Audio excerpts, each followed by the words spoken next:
was just incredible, but it's a brand new year and this is just going to be phenomenal. Now this year is the community pre-show, so you're going to hear a little bit about what's coming today. Also, we're going to hear from a few of our friends and what their year has been like and what we love to see coming to Minecraft Live this year. Now, if you do speak another language besides English, don't worry, we're working with community rebroadcaster to introduce you to, and this person is going to be Shovel. So here she is. Thanks, Big B. Hello, I'm Shovel and welcome to my house. I hope you're all staying safe and healthy. You might recognize me from last year's event, or you might not. I was blonde back then. I'm a longtime Minecrafter, YouTuber, and lover of all things that let my imagination run wild.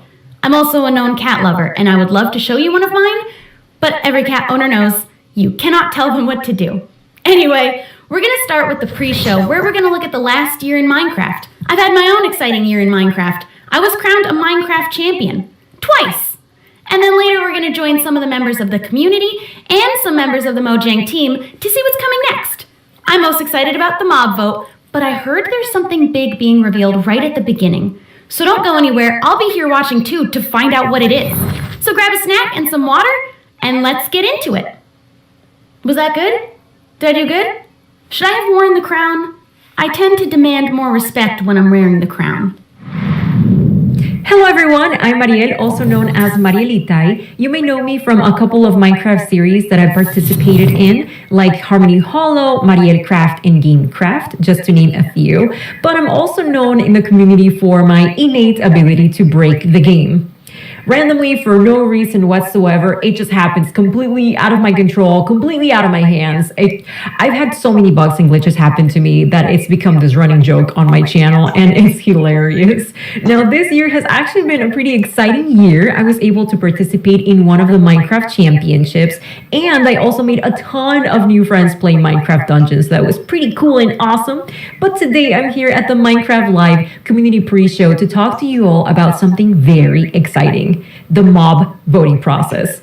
Turns out that Minecraft is bringing 3 new mobs for all of us to check out and get to know. We have the Moobloom from Minecraft Earth, the Iceologer from Minecraft Dungeons, and last but certainly not least, the Glow Squid, a mysterious new mob that's also from Minecraft Earth. But you may be wondering which one's going to be added to the game. Well, that's up to you, the community, to decide, because throughout the show, all of you are going to be able to vote for your favorite mob on the Minecraft Twitter page as long as you're signed in. There's also going to be multiple voting rounds, so make sure you keep an eye on the vote because things can change very quickly and we need to make sure that the best mob wins, and that one, in my opinion, is the Glow Squid, because that's the one that I'm rooting for and that's the one that I'm going to be voting for. Are you serious? Anywho, that's going to be it for me, but be sure to stick around to find out more about these brand new Minecraft mobs. No, it's gonna be. Thanks, Marielle. Well, I just want to say I actually want all the mobs, if that's even possible. Can we make that happen? Now, one of my favorite things this year to come to Minecraft is the 1.16 Nether update. There wasn't much to do in the Nether, in my personal opinion, and this update, I think everyone enjoyed it. Me personally, I was already a little bit afraid of the Nether, but now I'm even more scared, but in a good way. It makes me want to go there, makes me want to do things, and there's so much that you can do in the Nether, and the fact that this is the same game, they make the updates so great that it feels like a whole new game, and you get that whole new experience all over again. But that's just my story. But here are some more stories from a few creators and friends around the world. Hello everyone, my name is Gemini Terry. I am a Minecraft builder and content creator on both YouTube and Twitch. I love using Minecraft as a platform to create art, and this year I've had a particularly amazing time doing so. I was invited to the early access beta for Minecraft with RTX on Windows 10 edition, and oh my gosh, it was incredible. Minecraft with RTX adds so many new amazing properties to the game. The new reflections and light emissivity is incredible. Being able to use light as a building block in the game is something I've looked forward to for such a long time, and it's finally here. Definitely have had such an amazing time using that to my advantage to create more depth and dimension in my Minecraft worlds.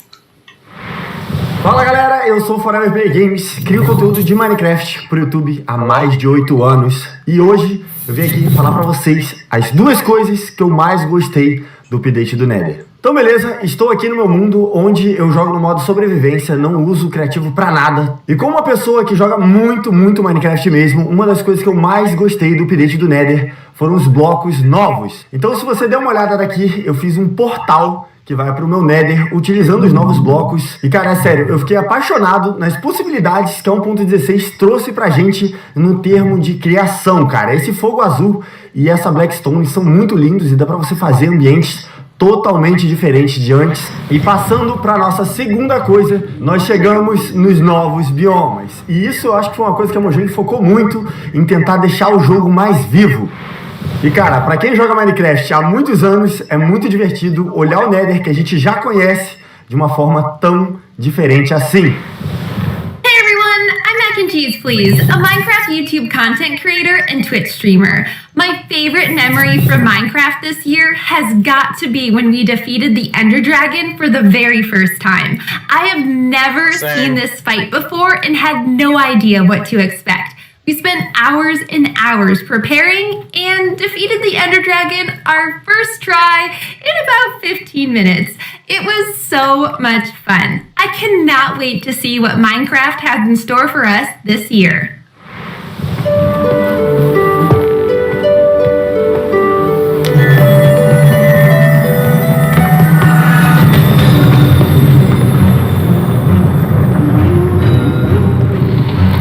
They're showing the Nether update trailer again.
Why are they talking about the update?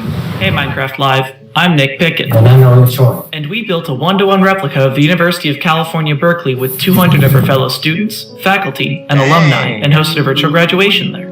During the ceremony, we had the pleasure of working with the university, a production company, and dozens of our own builders to produce a graduation unlike any seen before. We had 7 speakers join us that day, including our school's chancellor and Minecraft's own Lydia Winters. In addition to the ceremony, we invited the global class of 2020 to a 2-day music festival with over 60 artists performing back-to-back to celebrate. With the help of some of the most talented builders and developers, we hosted it all in a reimagined version of Berkeley's Greek Theater. This project grew to scales that we never expected. On top of all of this, we decided to take all this attention we were getting and put it towards a good cause, which is why we partnered with a charity to raise thousands of dollars to support pandemic relief. From all of us in the Block League team, we hope you're enjoying Minecraft Live. Okay, so we've heard about how 2020's been for a few people within the community, but what's next for Minecraft? Now, there's already a lot of things in Minecraft, but if there was one thing that I would want to see is something that would fly, some type of creature, maybe a monster, and you would be walking out on just a nice sunny day, you know, maybe just mining or doing some crafting or in your farm, and next thing you know, something would swoop down, not a phantom, and it would actually pick you up and take you through the sky. I think that would be really cool, but maybe that will never happen. Now, the community has always speculated what the next big update for Minecraft could be. A new mob, a new boss, a new biome. And as you're making your guesses right now, I would assume, we're gonna go ahead and throw some more ideas in the mix. Well, hello there, Minecraft Live. Good times with Scar here, and I am a content creator and a member of the Hermitcraft server, and I have now been playing Minecraft for 10 years. This is my 10-year month anniversary. And what better way to celebrate 10 years playing Minecraft but to hang out with you here at Minecraft Live and to speculate on what we'd like to see added to Minecraft. And way back in the day when they added colored glass to the game, I thought, how cool would it be if these naturally generated in caves as if they were crystals? Just colored crystals hanging from the caves just to add a little life, a little energy to the caves. And I thought that would be fun, but let's take this up a notch. Say we're down in the caves and we break open a wall into a gigantic cave with cathedral ceilings, crystals hanging down from the ceilings, and these crystals come in all the variety of colors in Minecraft, and we pick out one that we like. Say we're going to pick out the orange one, and we knock down that orange crystal, and we can take the fragments of this orange crystal and put it in a torch or put it in a lantern, and we're now casting orange light in Minecraft. That is right. We can now cast colored light of all varieties in Minecraft via torches or lanterns to add more atmosphere and more design possibilities with our builds. Just imagine your builds now, but being illuminated with color light. How amazing would that be? Now, another thing I'd love to see added to Minecraft is some way of auto-loading and ejecting music discs from a jukebox. So now we have colored light in the game along with auto-playing music. We have basically together here created a disco in Minecraft, and that sounds absolutely amazing. So let me know what you think of those ideas, and I cannot wait to find out what for real is coming soon. Hey everyone, it's Crew! We have been huge fans of Minecraft since the very beginning and have so much fun creating videos. From silly build competitions to our epic survival series. Creativity is literally limitless in Minecraft. That's why we're so excited for the Glow Squid! Woo! Ooh, we could build a glowing underwater city. Yes. That'd be so cool. Yes. I wonder what we'd be able to craft. Maybe we'll be able to craft glowing armor. I wonder what sound the glow squid makes. Like this. No. I'm gonna make it my pet. Okay. Bye! 안녕하세요 마인콘 시청자 여러분들, 저는 유튜브에서 마인크래프트 채널을 운영 중인 램램이라고 합니다. 저는 8년 동안 마인크래프트를 즐기고 있는 만큼 저에게 있어서 마인크래프트란 제 일상에서 정말 큰 부분을 차지하고 있는데요. 올해도 굉장히 많은 컨텐츠를 녹화하고 업로드했는데 그 중에서 야생 관련 컨텐츠와 팬분들이 직접 만들어주신 컨텐츠들이 기억에 많이 남습니다. 마인크래프트에는 여러 바이옴이 존재하는데 그 바이옴 특색에 맞게 새로운 블록 아이템들과 몹들이 더 추가됐으면 좋겠습니다. 특히 바다를 굉장히 좋아하기 때문에 마인크래프트 바다에 더 멋지고 예쁜 블록과 강력한 보스몹이 추가되길 바라고 있습니다. 이상으로 여러분들에게 저 램램도 알리고 마인크래프트에서 보고 싶은 여러 가지들을 말해보았습니다. 항상 저에게 좋은 추억을 주는 마인크래프트 정말 감사하고요. 여러분들도 계속해서 마인크래프트 라이브쇼 많이 시청해주세요. 그럼 안녕! Hello, my name is Escalated5 and I'm a Minecrafter, and today is a big day. It's an omega big day today because it's one of these days where we get to know the latest and the greatest surrounding Minecraft. Is that Mini Muka? Now, being a big action RPG fan, I've obviously been completely stuck with Dungeons since it came out, and we've already got lots of new stuff. Like we got the winter update, we got the jungle update. I wonder if they're gonna make another like themed upgrade, maybe mountains, like Dungeons goes Everest, or maybe an oceanic update. That'd be kind of weird, swimming around underground and stuff like that. Anyway, personally, I'm hoping for two things. I'm hoping that we'd be able to customize our little character a little bit more, like the visuals of the character. I'd love to see like being able to get a skin that's outside the game into the game. That'd be absolutely amazing. And I would really like to be able to change up that little base area. Add things, maybe put things on the wall. You find a cool sword, put it on the wall, memorize it. That would be absolutely amazing. You know, that's a very good point. I wonder what's coming next in Dungeons. Well, I guess we'll have to see. Thank you from me and everyone you've seen so far for watching the pre-show. Minecraft Live is just about to start, but we're such a small part of this community. So let's see some other great moments from this year in Minecraft. Thanks, everyone. I earned this crown last time. I get to wear it until I am dethroned, which means I can wear it the whole time until then. There's a lot more rainbow because it is in honor of it being Pride Month. Was geht ab, Leute? Heute spielen wir Minecraft. すげえやばもう完全にここにあるよ本当にねもうズームもできるし So I don't know if I mentioned this already, but I really want to use the real Minecraft hearts that come out from the pets when you give them a treat. So I just went into Feather Adventures and I made a green screen inside of the dog's house and for feathers as well. Así llegamos con el Nether Update en donde van a agregar nuevos biomas, animales, mobs. Hasta puede haber alimento ahí dentro del Nether. Cuando se nos hubiera ocurrido eso. Así que va a estar muy buena esta actualización que al fin llegó. I mean, how can I not get excited about transforming the look and feel of Minecraft from this scene with RTX off to this with RTX on? What the?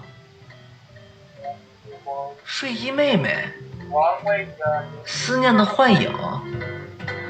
我说呢，我一睡觉来一小老妹儿，这是啥意思呀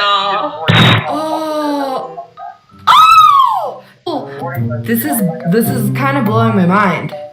What a cool I'm streaming this, by the way.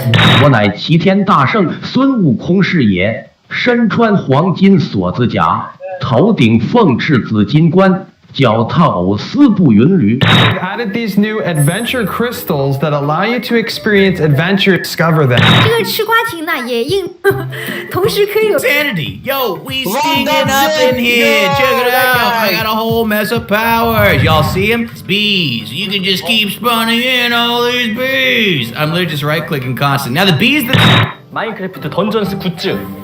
Yo, that looks like an actual cool thing. 개봉해볼게요. 자, 오!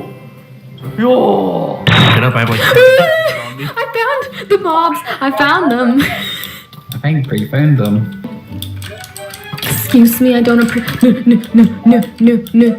No. Well, I gotta show you how to play my game. Are you watching? Whoa, the bees are really angry. Are you watching? What did you do? Dude, the bees are so mad. I'm just gonna leave you to it. Perhaps one of these other huts has something helpful in it instead. Oh my gosh. No. La abeja es el primer artrópodo del juego de ermitas. Las arañas. Quebra. Ok. Olha só tanto zumbi! Oi, zumbi! Tchau, tchau, tchau, tchau. 下一个任务是什么？分享一次家园，获得50金币。3、2、1，茄子，分享给好友，就给你了。啊哈的，啊哈哈。然后，meu Deus, olha o porcão! Você tá vendo? É o Puma! Cadê o Timão? Hakuna Matata! Guten Tag, meine Damen und Herren, und herzlich willkommen zu einer weiteren extremen, ultramäßig harten Challenge. Wir werden heute komplett Minecraft auf den Kopf stellen. Oh, TNT, I'm taking this, okay? Dan, steady. What do I do with it? What do I do with it? It's on my head and I don't know what to do with it. Okay, give me an opportunity. Set me up. Oh, there's a lot of zombies. Throw it. Throw it in the middle. Did it work? Here we go. It did! Tyckte det var så gulligt. Jag kastade He det must till mig. might have Åh, vad gulligt! 優秀性があります。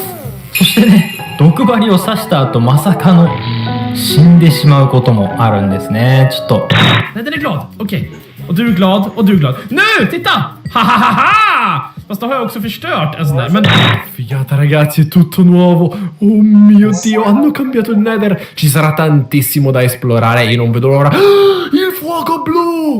Speaking of food, nom. What? Don't take all the cakes. You gotta pay for those. El daño y cómo vas creciendo tú como personaje depende de dos cosas. El nivel...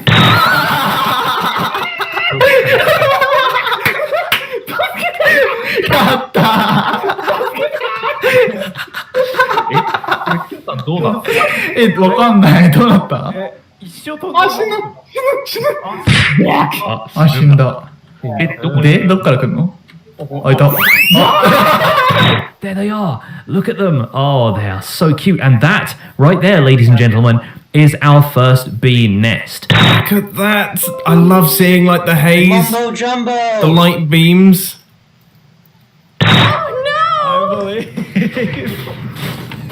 Teleport. Where did you die? Why would you want to teleport to me? Oh, I'm doing it now. Oh no. Alive! What?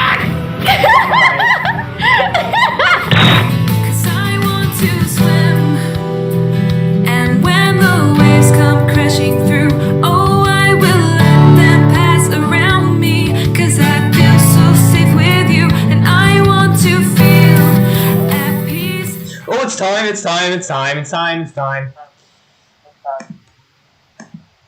and I got a new subscriber. I don't know, his name is Lion's Den, I think? Thanks for subscribing.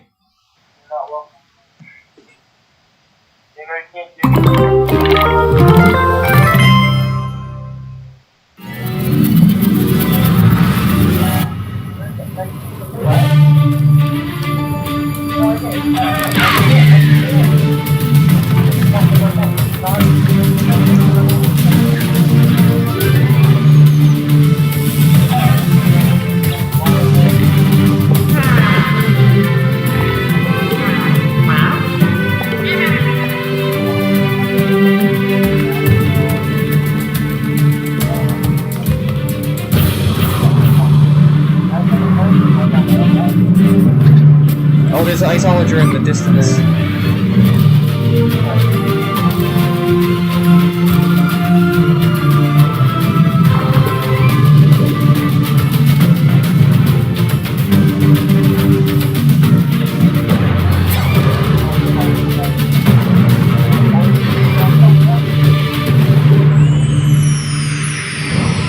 Hello and welcome to Minecraft Live 2020. I'm Lydia Winters, your host and chief storyteller for Mojang Studios.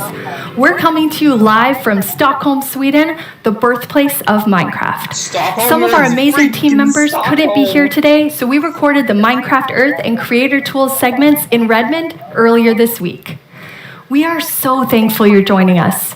Before we get started, we want to acknowledge the number of challenges around the world right now, as well as the mental, physical, and emotional toll those challenges are taking on all of us. With that in mind, we want to give the opportunity today to take a breath, have fun, enjoy the games we love, and celebrate all of you, our incredible Minecraft community. It won't all be easy. You'll have to decide which mob to vote into the game, which, based on votes in previous years, will be super tough. You'll not only get to hear about what's coming to your favorite Minecraft games, you'll also hear directly from the development teams. We want you to leave today knowing about the exciting additions coming to Minecraft and also why our team has made those decisions. An insider's look at what's brewing at Mojang Studios. Today, we're kicking things off with the announcement of we're gonna tell you right now. The announcement of we're gonna tell you right now. Yo guys, tell us. Hi Agnes and Brandon. Hello. Let's do this. So, okay, the next update is the update that we know that so many of you, and well, so many of us as well, has been wanting for such a long time. Wait a minute. It's the Caves and Cliffs update. What? Cave update! Cave update! They did the cave update! No! It must feel amazing to be able to tell everyone that. Seriously, like, I'm so excited about this. I mean, even before I joined Mojang, I was always thinking about, like, when is the cave update gonna come? And this is it, but it's also got the cliffs as well. It's got the mountains. Like, this is such a big update, and I'm so excited. Oh my god. How are you feeling, Agnes? Great, like, no, it's so good. So we have been working on this update for quite long, and we're like, we can't wait to tell everyone, and now we just announced it, and it feels so we're actually getting our first live look at some reactions. Oh. Okay, that's very cute. So cute. Yeah, that's funny. Those mobs are very excited. I'm live. This year we asked some of our communities to submit questions that we'll answer across the show. This first question definitely feels like something everyone wants to know. Mi pregunta es, ¿por qué se han tardado tanto en actualizar las cuevas y cuándo llegarán? En verdad que hemos estado pidiendo esto por muchísimo tiempo. Why has it taken so long? Like Brandon, I've been waiting a long time too. Yeah, that's a very good question. So, since this update really is the update, like, we've been dreaming about it for so long, so it felt so important for us to do it right. Like, we don't want to rush it. But now we feel it's the right time. Like, we have spent the time we need to really, like, understand the vision we have for the update, and also to make sure that we understand what the community actually wants. And we've also, like, planned around it. it to make sure that we really can work together with the community to make this and like as epic update as possible. And we have also hired some new amazing developers to the team. And you're one of the amazing developers, Brandon. Yeah, I joined this year in January, and I actually came from the community. I used to do modding for 10 years. One of the first mods I worked on was the Aether, which is like a dimension that had sky islands and stuff. And yeah, I'm just so happy to be here and work on an update this epic. It's so happy to have you. We have another creator question.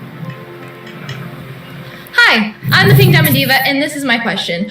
Are you making the caves more advanced for older players so they can mine deep, or are you making them more accessible and easy to navigate for newer players? Such a great question. Yeah, I mean, with this update, we're making sure that we can have as much variation as possible within the actual caves themselves, but we want to make sure that the old caves are still retained as much as possible to keep that classic feel. Yeah, and we really also looked into to make sure that we have something for everyone, because you know we have such a huge community, and it's also a very diverse community, and that's such a beautiful thing. So we really want this update to have something for everyone. So actually, we made sure to map all the features in the update to different player styles to really see that we fulfill that goal. That's so cool. And you had such a big thought process on how you decide what even goes into an update this big. Yeah, we have spent quite a lot of time on just making sure that we have a very good like fundament for the update. For example, we did the player style mapping, and we've also worked with design pillars. So the design pillars, they kind of describe the vision of the update. So for example, they help us when we like prioritize between different features, and also when we design each specific feature. And we have 3 pillars for this update. And the first one is actually all about like the spectacular mountains, the snowy snow, and the mischievous goats. Because at last year's live, the players voted for these features, and we felt like it's so important to deliver on that promise. So we actually wanted to have it as a pillar. Yeah, and another pillar that we actually integrated into this was adding strategy to mining. So of course, Minecraft already has plenty of strategy in mining, but we wanted to see if we could push that just a little bit further and add even more mechanics that make it interesting for players to mine in the caves. Yeah, and the third pillar is to create an underground of marvel for the players. And that pillar is a lot about like adding variation to the underground and like contrast and like inspire players to like craft their own underground adventures and build underground. And one thing we have done to like fulfill this pillar is that we have added new cave biomes, and one of them is the Lush Caves. Cave biomes? They're adding cave biomes now.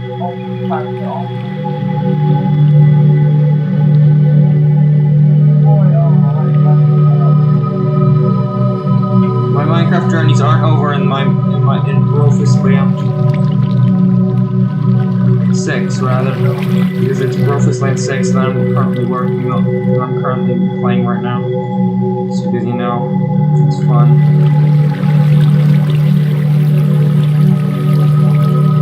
Bro, I'm in the Nether right. Ah, no! Please don't kill me. Yeah. No.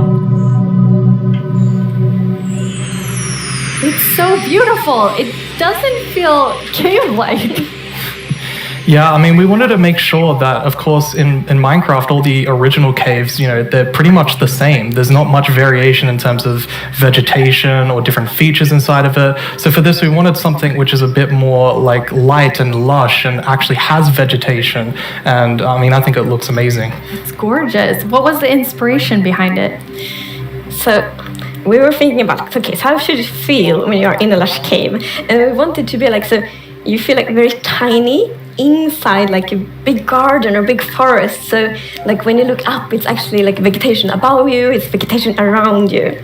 And one source of inspiration we had is actually a Swedish painter called John Bauer, because in his paintings it's always, or often at least, like a tiny character, and then it's like huge forest, and you see like the bottom of the trees because the vegetation is like so big compared to the character. And you're adding so many new plants in the Lush Caves. Yes, so I don't know if you saw, but there was this new tree that was actually above on the overworld, and this is called an azalea tree. So it's a unique type of tree that it'll be easy to spot for players, and if you actually find this and start going down its roots, you will find a lush cave there. So this is another part of adding strategy to mining, where there are certain landmarks which will allow you to understand what you're doing in the game. That's cool. And another one of the new blocks is a block called Spore Blossom. And it's that you maybe saw it in video. It's a big pink flower that you find in the roof of the Lush Cave. And it will drip particles from that flower, but it will also actually feel like a big volume around it with particles. So it's similar to the particles that we added to the Nether biomes in the Nether update. But the cool thing here is that you can move the flower if you want to and get this particles anywhere you want in your world. So you can actually be very creative with that. That's so awesome. And the Lush Caves have a real glow to them from one of the plants. Yes. So there are vines in the Lush Caves, and they have glow berries on them. And these are actually a light source. And you can also pick them and eat them if you want to. Nice. Yes. And another plant we actually have is the drip leaf plant. And you can actually see that they can kind of grow from like water or anywhere else. And they grow quite tall, but they have like a little plant on the top that you can actually hop onto. So the idea of the mechanic behind it is that the leaf will actually tilt down when you stand on it too long. So this will actually make you fall through. However, after a few seconds, it'll come back up. So it's kind of this like platforming block that allows you to just, continue platforming over and over again, which I hope is really exciting for, content creators making maps. Yeah, you can build like your own platforming levels and then they will repair themselves. That's kind of neat. It's so beautiful in there. And there's actually a mob coming to the Lush Caves. Yes, there is, but we will actually not tell you about this mob now, because in the end of the show we will show even more features coming to the Caves and Cliffs update, and then we're gonna show that mob. This is the first time we have so much that we're actually splitting the update section into two, at the beginning and towards the end of the show. It's amazing. Yeah, it's exciting. You've also worked on improving the cave generation. Yes. Yeah, so as you can see here, this is drastically different to what caves used to look like. And there's definitely still the old style of caves, but we wanted to make sure that there was much more variety in the sort of caves and the shapes and the sizes you could get. And even here, you can see that there's some water underground. Yes, so we actually added something we call local water levels. So in one cave might find like a cave lake, and another cave might not have that one. And this also means that we get naturally generated waterfalls, which is so pretty. And it also kind of gives like new ways to traverse the underground. You can actually go cave rafting. Yeah, so you'll see in a bit that our player here will actually use a boat to raft. And that is just such an exciting opportunity to be able to traverse the caves in a very different way than you used to. Yeah, we were playtesting, and then one of the devs was like, look at this, it's so fun, and all of us just started to go with the boat on the waterfall. It was a lot of fun. So another thing to note here is that you could see that a lot of the ores were actually glowing. This is just for preview purposes. Ores aren't going to glow now. It's just that the caves tend to be quite dark, and we want to make sure that players can see the shapes of the cave. Now, will that only... Yeah, so the really cool thing is that like the new cave shapes and sizes is completely independent from the new biomes. So that means that we have so much variation. Because, for example, a lush cave can, for example, generate, in a super narrow tunnel, but it can also generate in like a huge cavern, and that creates completely different atmospheres, but it's still the same biome. So we're really going to have lots of variation on the ground now. You've been calling two of the different cave types spaghetti and Swiss cheese? Like that's how varied the caves could be? Yes, there are so many different variables with how the variation works, and it has even more variation than the overworld itself. It's just crazy. It's a lot. Yeah, some of the caves, for example, have really cool pillars, and some are more like flat, some are tall.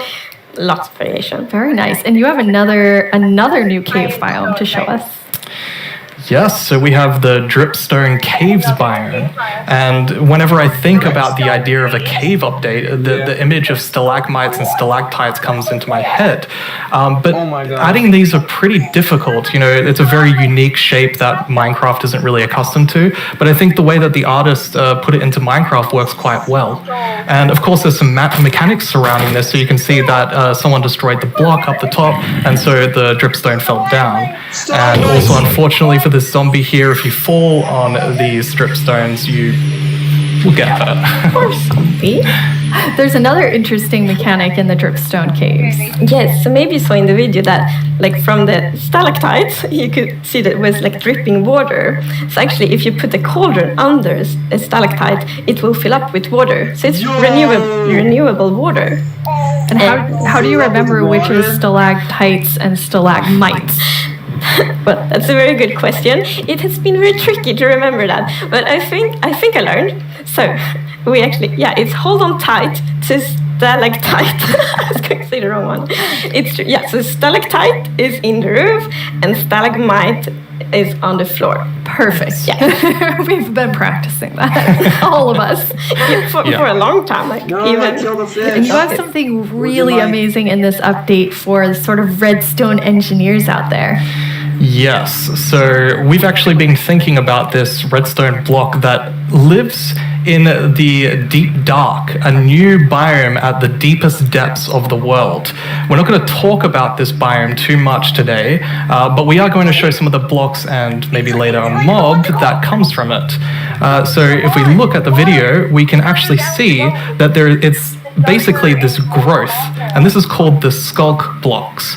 And one of the blocks is called the Skulk Sensor. This is the new redstone block. As you can see, when you place or destroy a block, or if you have footsteps, it'll actually detect the vibrations around and then emit a redstone signal. So this is going to be very interesting for redstone players. We even have a mechanic around it where you can actually use wool with wool occlusion to essentially prevent signals from being able to get into the Skulk Sensor. So let's take a look at that now.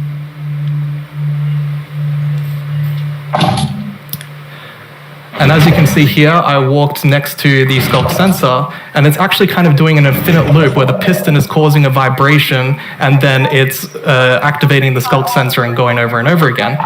But here, I've actually put a wool block in between the piston, which prevents the signal from going to the Skulk Sensor. This can allow you to even do sort of directional Skulk sensors where you can put wool blocks on each side and only allow it to detect vibrations in front of it. And vibrations can be so many different things. You know, it can be a snowball hit, it could be an arrow, it could be footsteps, it could be blocks, anything. So cool. Yeah. And another thing, we had a bit of a happy accident with this because we realized that we get wireless redstone thanks to the Skulk Sensor. Yes. So, and we didn't even plan to add it, but then when we started playtesting, we're like, wait, we got wireless redstone, and that's so exciting. And well, you can just build so many cool things with that. It's going to be exciting to see what the community will build. Yeah, you're really looking for community feedback to make sure this feels great for everyone. Absolutely. I think because this is such a unique mechanic, we really want to make sure that we get it right. And, you know, we love the redstone community and we want to make sure that we do it right. So any feedback you have, any ideas, send it to us and we will work with you to make this the best block that it can be. And now, we said there's another mob coming later, but I think it's time for a new mob coming to the Caves and Cliffs update. It is. And this is a very scary mob. And it lives in the deepest of the underground, in the deep dark. And this is a very dark place. And the cool thing is that this mob is very well adapted to the environment. So it can't see anything. So it's the first blind mob in Minecraft. And that's very interesting because it gives such interesting mechanics. So instead, it will react to vibrations, just like the Skulk Sensor block. So, if you aren't very careful when you walk around in the deep dark, you might upset that mob. Yeah, with this mob, we really wanted to make sure that we kind of recaptured that feeling of the first night of Minecraft. And we can often forget that Minecraft can be a pretty scary game. So we wanted to make sure that we could kind of go back to that. I mean, caves can be scary. They're dark. And all I'm going to say is that when you go into the deep dark, I want to make sure that you're very quiet and watch closely for the warden. The what? The warden.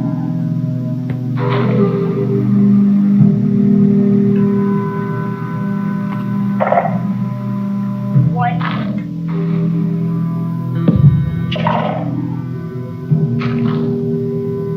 Oh my god. It has some ability to darken the room.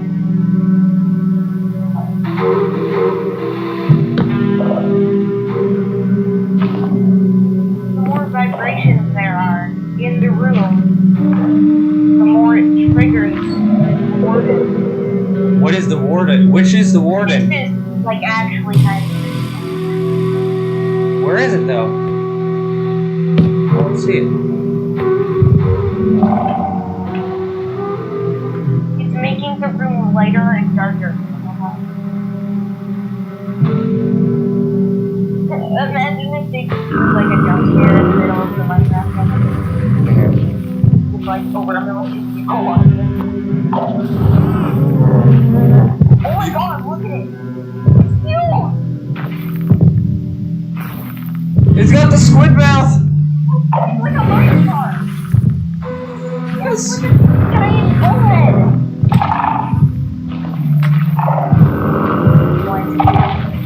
I am so confused. It's like the scariest thing I've ever seen.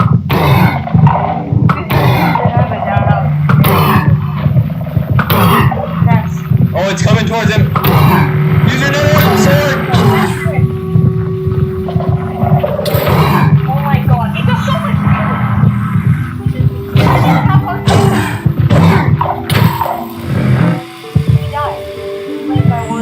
What did we just see? It's a very different mob. I'm really excited for this because not only is it trying to be scary, it's, we had to keep a balance to it. It was very challenging to design a mob like this. Another thing that's really important to note is in that video, I was wearing full netherite armor, so it's very powerful. You definitely want to watch out. Yeah.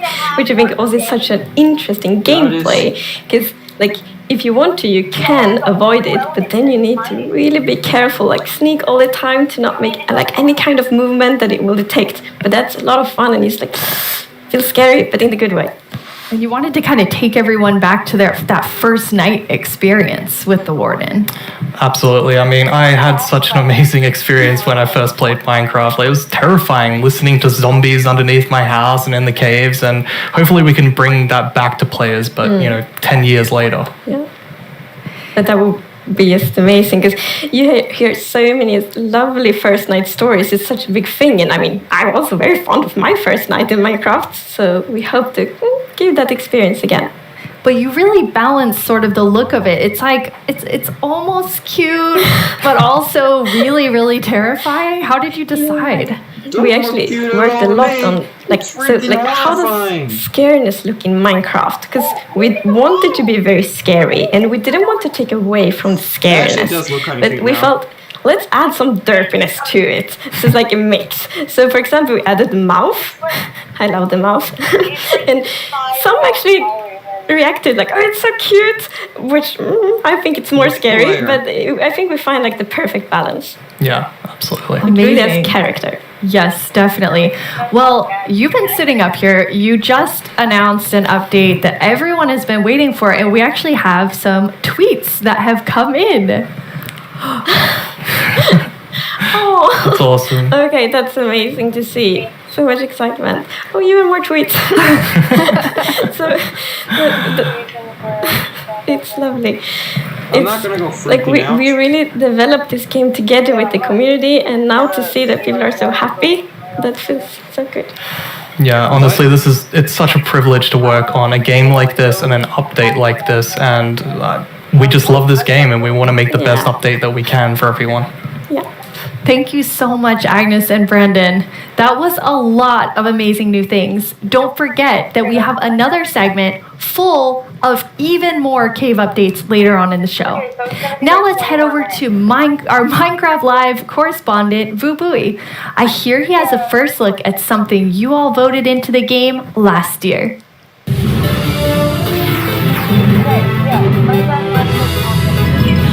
Hello, Minecrafters of the world. I'm Vubui, and I'm here once again to help all of you at home to choose a mob that will go into Minecraft. But first, we have a message from our good friend Max Brooks, author of our first Minecraft novel, with some exciting news. Hey Minecraft community, it's Max Brooks, author of Minecraft The Island. Thank you so much for embracing my book, and I hope you enjoy the sequel, Minecraft The Mountain, where our character leaves the island and paddles to a strange snow-covered world and discovers another castaway, and together the two of them have to find their way home. Minecraft The Mountain, coming out in 2021, available for pre-order right now. And as always, thank you for embracing all Minecraft books. That sounds awesome! Another Minecraft novel, and this one's called The Mountain. Speaking of mountains, remember last year's vote? It was a fierce competition, but the mountains won after 2 intense rounds of voting. Well, I have a sneak peek into what your vote is bringing to Minecraft on the cliff side of the Caves and Cliffs update. Good at following them. Goats. They're both mischievous and adorable at the same time. As you can see, they live on the mountains, and if you aren't careful, they might knock you off. They also have excellent jumping skills. We'll also get better mountain generation with spectacular and more dramatic mountains with height-dependent generation. That means things like tree lines and mountaintops that will be more challenging with lots of snow and ice. And speaking of snow, yes, it will be snowier. We will also have a new block called Powder Snow, which will be a kind of trap block. It looks similar to snow, but if you or a mob walk on it, you will fall right through. Now let's talk about this year's vote. We have 3 awesome mobs for you to choose from. And to introduce them, we once again have Tiny Agnes and Tiny Jens. Let's see what they have to show. So... Bees and moblins are friends, just like we are. Right, Agnes? These friendly cows live in the flower forest biome, yellow as sunshine and covered in beautiful flowers. What's not to like about these beautiful bovines? We are friends, right, Agnes? Oh, there's that. I watched all of the Why do we have to record these videos on an actual mountain? They are animated. The Isolager is a new illager that lives on mountain tops. It's a hostile mob that attacks you with clouds of flying ice. You did pack the supplies we need to survive the night up here, right, Jens? Do you ever wish Minecraft's oceans were glowier? Not me. I always wish for world peace. Sure you do. Well, wish no more. Meet the glow squid. Wow. What was I meant to say again? Vote for Minecraft? Can't talk, must admire glow. Agnes, Jens, it's really distracting. They're so tiny and they're so susceptible to distraction. Hopefully that won't happen to you. Now let's go over how... Hello? Oh, hi Tiny Agnes. Yeah, no, I'm live right now. Oh. Okay. Well, you really shouldn't read too many internet comments. But, okay, I'll tell him. Okay, bye. Tiny Agnes would like everyone to know that she and Tiny Jens are, in fact, good friends. Okay, where was I? And why do people keep leaving phones around the studio? Now, let's go over how you can be a part of what is likely to be an epic showdown. Don't let this decision be made without your voice. Be ready to cast your votes. First, make sure you have a Twitter account. If you don't, go to twitter.com, sign up for an account, and make sure you're logged in. I'll let you know when the voting starts. Then you'll need to go to the Minecraft Twitter account to find the latest poll. Think carefully, debate with your friends and family, make a decision, then click on the mob you want to make it into Minecraft. There will be 2 voting sessions, and I'll let you know when each one begins. For now, just be ready and keep dreaming of victory for your favorite mob. Where is the vote? The vote's not here yet. My name is Yesenia Cisneros, and I am the gameplay producer from Minecraft Earth. I am so excited to be a part of Minecraft Live this year and to share this wonderful experience with you, our amazing community. It's been so fun seeing what you've been doing with the game. I've seen lots of creation shared each week, and I wish I were that creative. I wow. have a Twitter account. While everyone has been discovering new hobbies, I have been logging in each day to collect a new adventure crystal, which lets me play life-size adventures in augmented reality in various parts of my home. My dogs are very confused, to say the least. It seems like I'm not the only one who's been going on lots of adventures. We've had more than 5 million adventures played throughout early access. Holy Moobloom, that is amazing! I've also been completing season and daily challenges to collect mobs, even more adventure crystals, and exclusive character creator items that can also be used in Bedrock. Sometimes, when the weather is just right in my house, lightning strikes and a new mob is made. Later this month, we have 2 new mobs joining Minecraft Earth, and I hear they're going to make quite a splash. Speaking of mobs, our beloved Moobloom from Minecraft Earth has a chance to be brought into vanilla. How cool is that? Now, I'm not going to tell you who you should vote for, but what I am saying is one of these mobs is definitely way more adorable than the rest, so choose wisely. In our last couple releases, you may have noticed that we added Slime Ball and Slime Blocks. With that, I'm super excited to let you know that we are adding pistons and sticky pistons to Minecraft Earth. Be on the lookout next week for a content update, and I can't wait to see the awesome creations you make with blocks, items, and now redstone contraptions. Our friends Mumbo Jumbo and Grian recently took a Minecraft Earth road trip and made their own awesome creations. Let's get a sneak peek at what they discovered. Hello everyone, my name's Mumbo, this is my friend Grian, and this is my 1974 VW bus. There's no air conditioning, there's no heating, there's no radio, there's no anti-locking brakes, no power steering. I've owned it for about 4 years, and to be frankly honest, it's pants. Times were definitely different in the 1970s, so it's ridiculously slow, and it's definitely lacking some of the modern comforts you would usually expect to find in a car these days. We are embarking on a grand tour of England, going from the south coast up to Wales, and it's going to take us 3 whole days. I'll be honest, Grian, mate, would you class that as a grand tour? Well, yes, we have no radio, so it's going to feel a lot longer. But you see, this isn't a regular road trip in a rubbish old van, this is a Minecraft Earth road trip in a rubbish old van. With Minecraft Earth being a game you can play on the move, we thought we would travel to a bunch of different locations in the UK. Some of them are iconic, some of them just feel very Minecrafty, and some of them are barely linked to Minecraft at all, but we just really wanted to go to them, so we did. Oh, he took it out on the guy next to him. We also had a go at integrating Minecraft Earth with real life. Minecraft Earth Frisbee is a bit of a challenge. Sorry. Minecraft Earth Badminton can be quite dangerous to onlookers. Sorry, Josh. And real-life sand blocks are alarmingly difficult to construct. If I just film this angle, there we go, there's our sand block. All in all though, the road trip was a huge success and we had a lot of fun. You can expect to see the full-length episodes appearing on our channels very, very soon.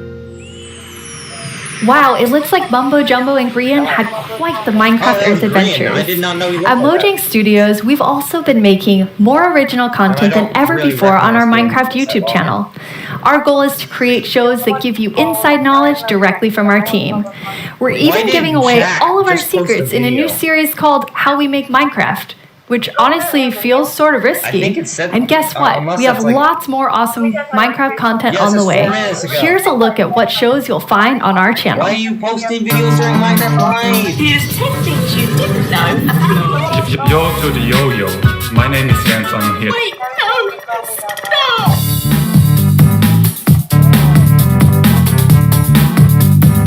How can Steve punch cactus without getting hurt? I know a cactus has pricklies, but punching a tree probably hurts too. Everyone just starts panicking.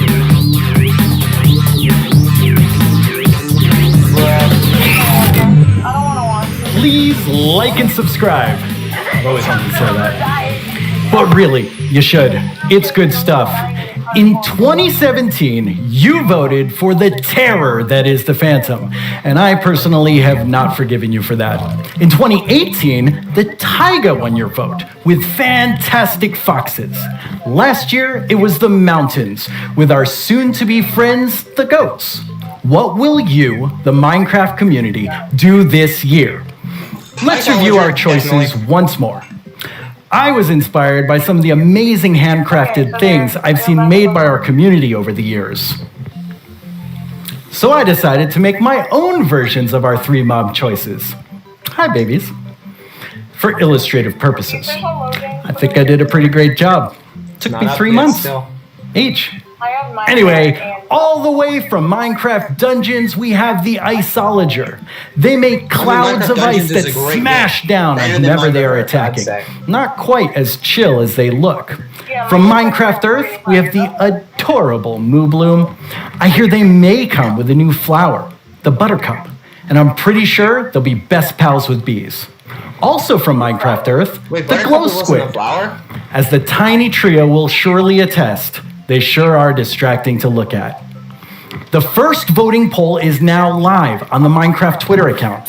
Make sure you're logged in, go to the poll right now, and click the mob you want to You said win. it's live, but I We'll don't check see it. back in before we start the second and final poll. Now, though, I'd like to welcome Laura to my desk to talk about the dungeoniest Minecraft game ever, Minecraft Dungeons. Hello, Laura. Hi, thanks for having me. Very excited that you're here. Nice. So, what do you do at Mojang Studios? I am a game designer, which means I am the one that gets to decide how difficult the bosses are. So I'm sorry about that one. You can blame me for that. I think people will blame you for that. That's okay. While I have you here on the stage, which mob are you voting for? I think if I don't say I am voting for the Iceologer, my team will kill me. So, but it's an amazing mob. It brings a lot of fun to dungeons, and I think it will bring a lot of fun to Minecraft as well. Okay. I figured you would say that, but I had to ask. So tell me about the launch of Dungeons this year. Oh wow, that was quite the ride. It was such a crazy launch. I don't think anybody in the team expected to ever release a game from home.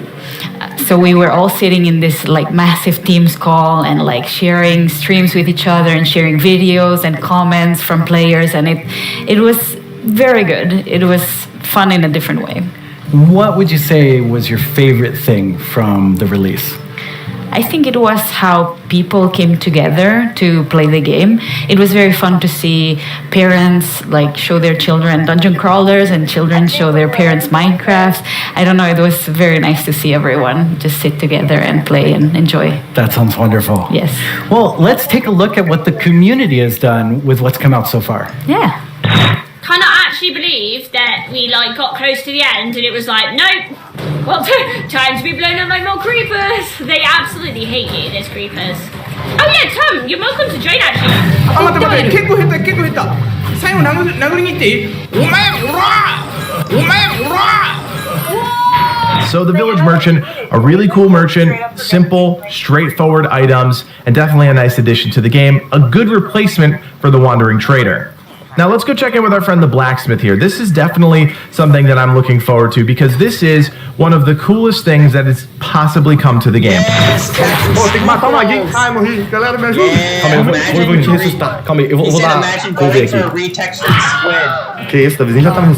Oh boy, oh boy. Alright, I see what's going on here. Väldigt bra! Hazmat-suit! Hör du? Vänta tills jag har min raket du! Du ska få spö då! Nu jäklar ska ni få spö. Same. Skya! Stop killing the pandas, you monster! Stop killing the pandas! We have to save villagers! Our villagers right there! You are free, villager! We must find the caravan. Ooh, I got invisibility protection. 와, 맵 엄청 많이 생겼네 이번에. 자, 크리퍼까지 깼고 늪지, 목장, 탑고, 레드스톤, 광산? 여기 거의 끝판대장급 아니야? Holy smokes! Boom! You right? Yeah. I put my Oh, look! There's a pig. Kill the pig! Get the pig! No, it's winning by. It's winning by 2. That looks so fun. Yeah, it's so cool to see people have fun with the game. And it's fun to play and watch. Yes, I hope so at least. But this week, you also had another launch. Oh, this month it's been a crazy month. Like, we haven't stopped doing things, I feel. We released first the Creeping Winter together with our new merchants and the new daily trials, which was awesome. I hope everyone loved it. We launched for xCloud, so now people can play on mobile, which is so fun. I really like that. And this week we just launched in China, so now we get to welcome our Chinese friends to the community, and I am super happy about that. That's really exciting. Well, now we have a question from the community for you. Right. ということで私から質問です。マインクラフトダンジョンズをリリースされてから開発者が想定していなかったファンの反応やゲームの仕様などありましたでしょうか。またマインクラフトダンジョンズの今後について教えてください。今後どのようなコンテンツがリリースされるのでしょうか。ぜひ教えてください。よろしくお願いします。Okay, he kind of snuck 2 questions into that. Yes, but they were great questions, and thank you for sending them. Regarding the first question, I think we were very excited to see how fast people found the secret mushroom level. Like, I was very confused about it as well, because we had worked very hard on making it very secretive and having little snippets of things everywhere, but players are so smart. They found it so fast. So if you haven't played the mushroom level, go check it out, because it's very fun. And the second question? Right.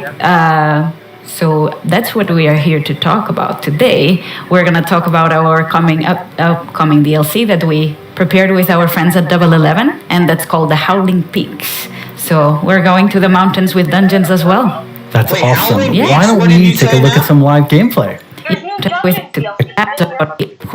今でしょうか。どのようなコンテンツが Okay, he kind of sent to today and said as well. Let's check it out.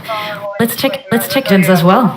Let's check it out. Oh, about our so that DLC that we prepared mountain. Yeah, let's check it out. We are very lucky today that we have 4 members of the Dungeons team with us. Here's Mariana, the Nintendo Switch, the PlayStation 4. And at the Xbox One, we have Annika. So we get to show you here for the first time cross-play, which we're very excited about. Our first look at the mountains biome coming to dungeons. Already I see a goat right there. Oh yeah. Yeah, we were so happy. We asked the Minecraft team if we could bring goats to dungeons, and they said yes. So it's mischievous. Wind is a mechanic. Wind is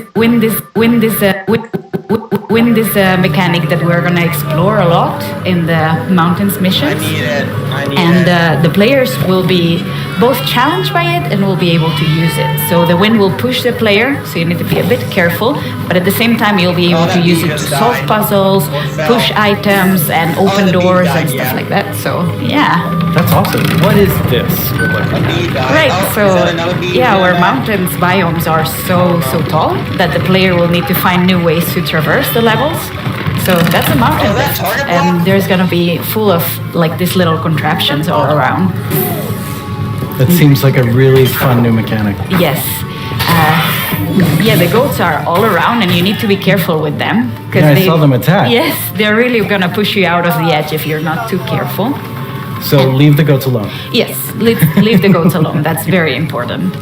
And as you'll see in a bit, the iceologers that you can find in this mission and in all the mountains missions are very ready for the weather. So they are wearing their little cozy clothes, and they're wind resistant, which means that while the player will be challenged by the wind, the isologers won't. Oh, what are these? These are new mobs called the wind callers, and that's a Ravager coming for the first time to Minecraft Dungeons. That's another Minecraft mob that we get to welcome. They're quite sturdy. What do the wind callers do? Right, the wind callers spawn a draft of wind right under the player, and they push the player up, so the player gets fall damage. Okay. It's very important to deal with them quick or run away, because they're gonna be painful to combat otherwise. Well, they're doing a pretty good job against these wind callers. Yes, our adventurers are strong. Okay, Ooh. 3 Ravagers. Yeah, that's gonna be an interesting one.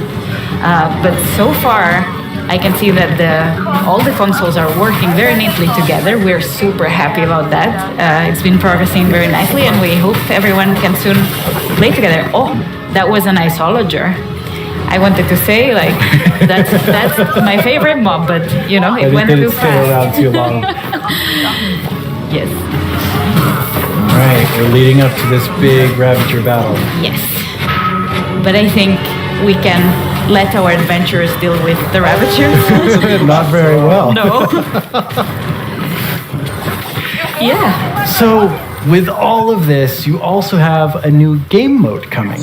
Yeah, it's called Apocalypse Plus, which means that we're making the game just, you know, harder a bit at a time. Yeah. When you call something Apocalypse, it sounds very hard. Yeah, and Apocalypse Plus means that it gets even harder. So hopefully players get to find new challenges, and we found different ways to tweak the balance so the challenge is different every time. But, okay, that's a lot of stuff. You're working on even more new things for Dungeons. We're working on a ton of stuff. I feel we've been so busy, it's crazy. But yeah, we have today a little video with a lot of work in progress. Work in progress, though. Very work in yes. progress. But yeah, I think we should look at the video. Wait, that's my line. Oh, Liam's online. I'm sorry. Pre-alpha footage, we also don't have okay. This is like the trailer.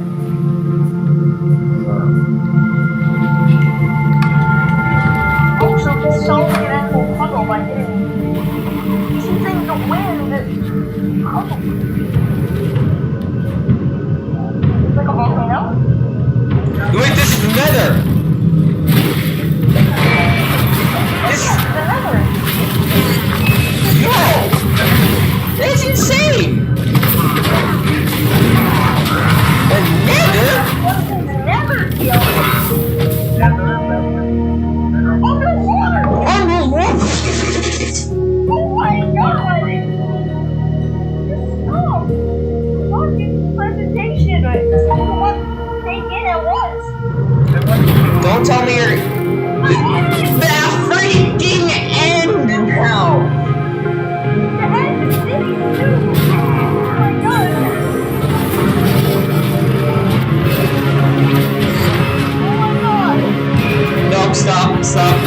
This is too much, guys. One of my favorite things we do at Mojang Studios is Minecraft Education Edition. Students around the world are able to learn in exciting and interactive ways using the game as a learning-based platform. Students and teachers in 115 countries around the world are able to collaborate, learn, and share together. Minecraft has always been a way to connect people, and we've seen that now more than ever with Minecraft Education Edition being used in remote learning. When you're in the game, you don't have to feel so far away from your classmates. From creating graduation ceremonies in Japan, to creating first day orientations for American universities, to teachers doing virtual meetups, we've seen students and teachers using the game in incredible ways. Today, we're launching our first ever Minecraft Education Edition Global Challenge for students around the world to build a better world with us. Oh my god! Over the past few months, we've seen wildlife roam through cities while humans stayed inside. Without cruise ships and ferries around, dolphins visited the port of Cagliari in Sardinia, Italy, and wild boar roamed the streets of Barcelona. But what if animals could share space with humans all the time? Today, We're kicking off the first ever Minecraft Education Global Build Championship and asking students around the world to design and build healthy spaces for humans and animals to coexist together. What will you build? Hey, I'm Ayana. I'm a developer in the Minecraft team. If I were to participate in the Global Build Challenge, I'd build a series of underwater tubes so we can transport things without disturbing. I wish there was a Minecraft. Hello everyone, I'm OMG Chat, and if I were to design a build for the Global Championship, I would make a house with a habitat for my cats on top, and I would call it a habitat. どうもこんにちは、カーボンです。僕だったら日本っぽい建築で勝負したい。Oh wow. Hola, nosotros somos los hermanos Leo y si estuviéramos participando en la dinámica mundial de Minecraft construiríamos unas viviendas camufladas con la vegetación del entorno para que los... Dinámica mundial de Minecraft construiríamos unas... Design and build your own solution in Minecraft Education Edition. Maybe. For the chance to win Mine Points, awesome Minecraft gear, and a video chat with Mojang Studios. The championship opens today. Which sucks. I don't have much shelf room. You can register today and download the Championship World template. We can't wait to see your amazing ideas, and Jens and I can't wait to see the winner on video chat. We get the awesome prize of chatting with you no matter who wins. For those of you who don't have Education Edition, we have something for you too. Our education team has already added amazing free lessons to Minecraft Marketplace. We've also been working with some amazing educators on a new series about diversity and inclusion coming this fall. Hi, Minecraft Live. I'm Kenneth Shelton, and along with my fellow educators, Felisa Ford and Natasha Rochelle, we've been building a series of Minecraft lessons that will help people explore topics of social justice, equity, identity, and tolerance.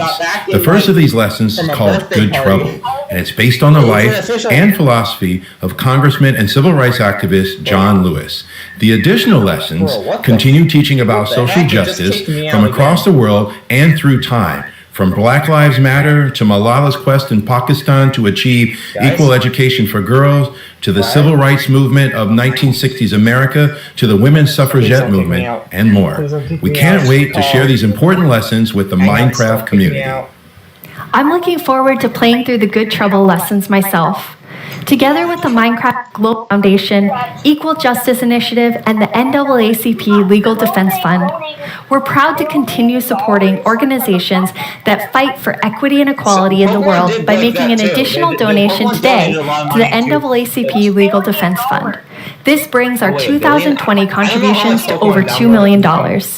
Beyond this, we continue to look within our company, our products, and ourselves for how we can help create a more inclusive world.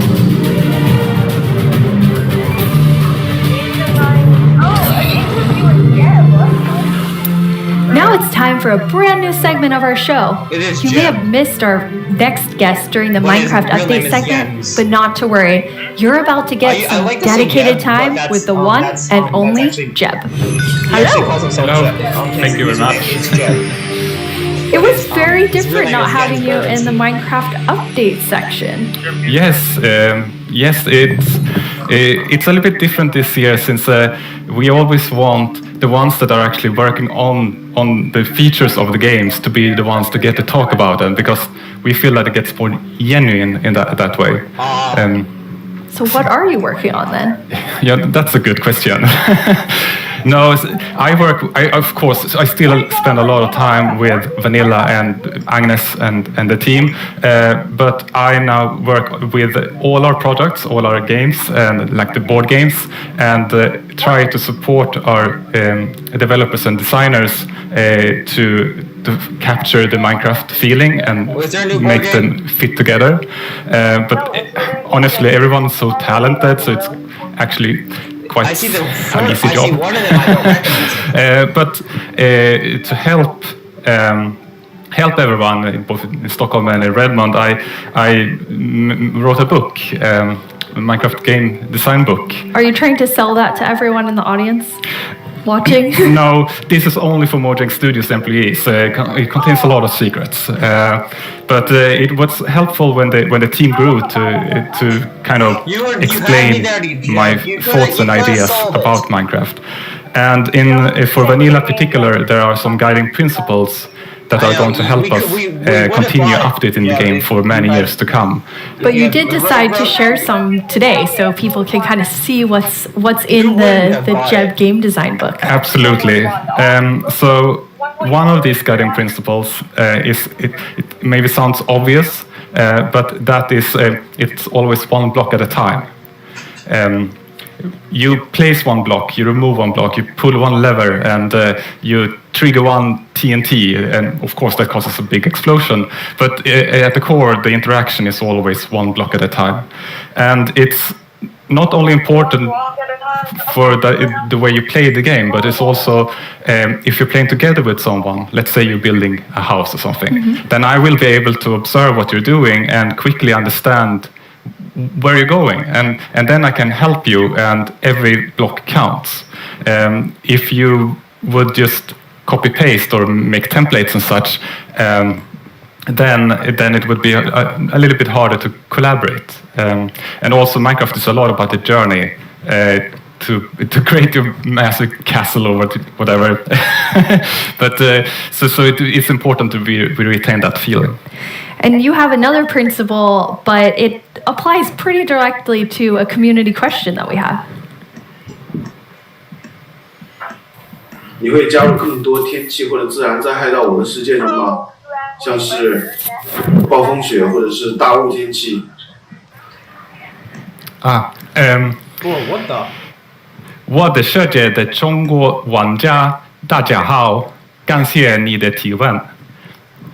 Wow, yes. Yes, the Chinese community inspired me to try to take on a new language, but I have a long way to go, honestly. But about the question, if we're going to add things like natural disasters, that kind of contradicts one of our other guiding principles, that bad things happen, but they're technically the player's fault. Okay, they're the player's fault. Yes, in the sense that it was either caused by a player, like a griefer or summoning the wither, or a player was nearby, such as when a creeper explodes. So whenever something bad happens, we want to make sure that the players are either actively taking part of that or have a way to prevent it from happening. And an earthquake or a tornado would obviously destroy something that you've spent hours building. But there's definitely a few I can think of that maybe fall outside of this principle. There are still a few cases, like Enderman can grab a block and maybe wreck up some redstone, or you can have an unlucky wolf running into your sheep garden. But there's also, the worst thing is of course lightning strikes that can set your whole house on fire. But I'm hoping that Agnes and the team may have a plan for that. Exciting. So what's the last feature you were active in developing? Yes, the last feature I did was the Netherite feature. I thought that was a very important part of the Nether update and wanted to help where I can. But I don't want to, since I'm working with so many different projects now, I don't want to do something halfway and then kind of leave it to the team to fix my bugs. So I try to be a little bit hands-off.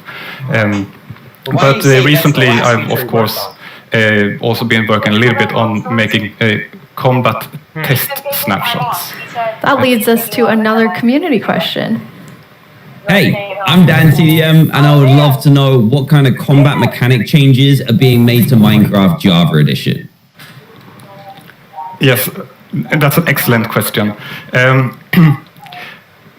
We currently have a problem that on the two different editions of the game, there are different combat mechanics or combat systems, and that's bad both for us as designers that have to take both systems into account, but also bad for the community that wants to have the same experience.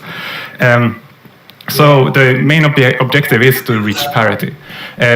But I still want to make sure that we make a system that is kind of fits with the building, that doesn't distract too much from building, but still gives us this depth that allows us to design interesting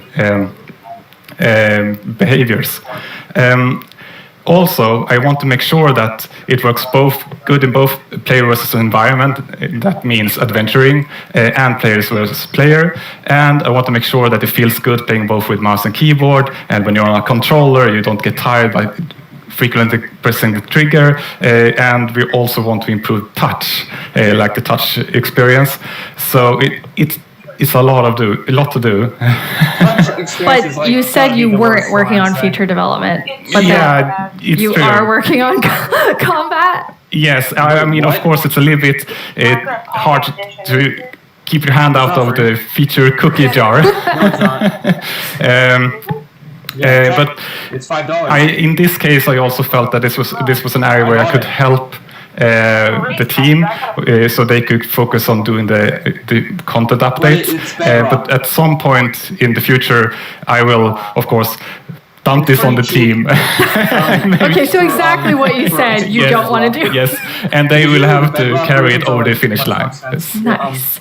Now, speaking of combat, we just had a really cool announcement about Alex and Steve coming to Super Smash Brothers. Yes, and that is so amazing. And just like I said, like my job gets easier because everyone's so talented. And just in this case, Sakurai-san and his team they really understand Minecraft and have made an absolutely amazing Super Smash Brothers fighter. And Sakurai has also made a really amazing video for all of us in the community.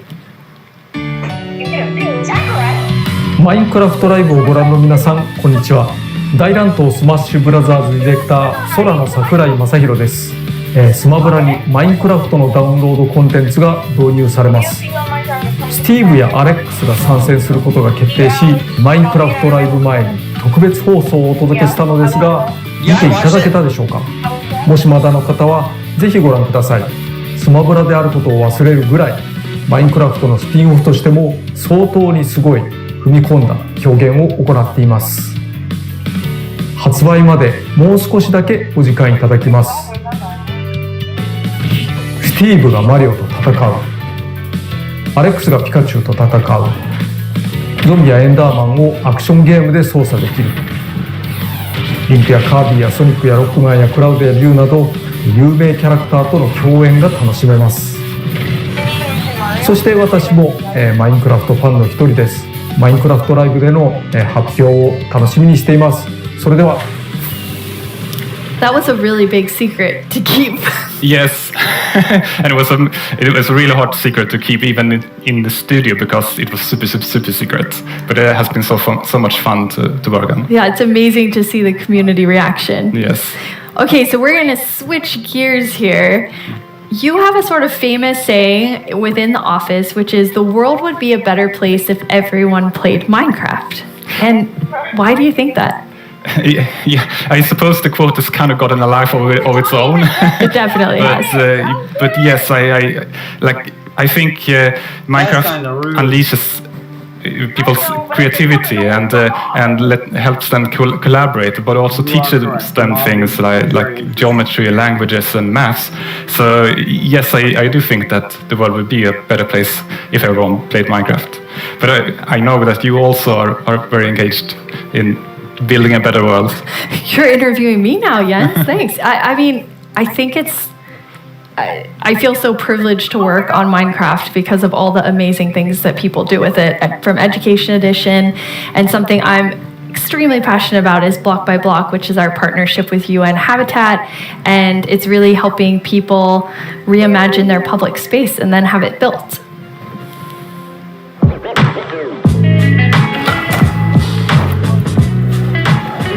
I love this place. It's such a nice area, but it has not always been like this.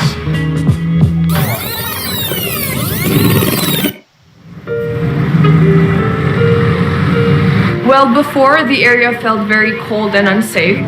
Basically, it was just an abandoned place. Block by Block is a program created by Mojang and UN Habitat where we use Minecraft to help community members redesign their neighborhoods.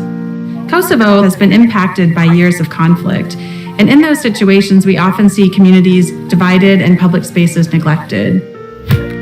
It was a really cool project because even the little kids like me could help out with make the city a better place. They got to use Minecraft to sketch and try different solutions about how the space could be improved. It was very fun because you felt like to be able to help the city while just playing. After that, the ideas were presented to local architects and city planners, and later that year, construction started.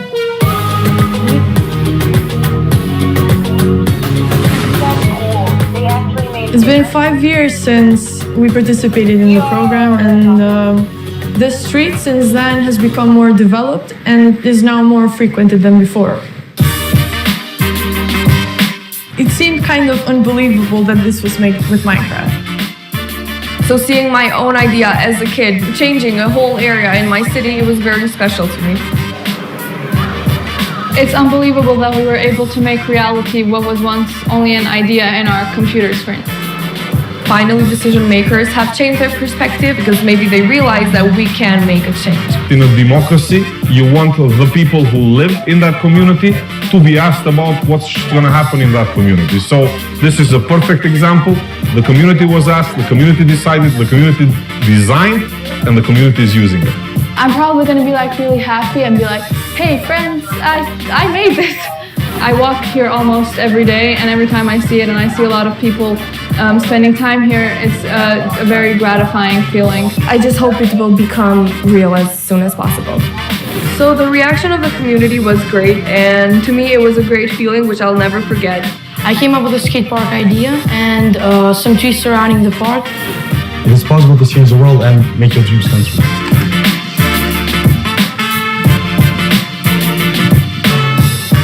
It felt like I was being heard, and being heard and listened to is one of the best feelings that you can feel.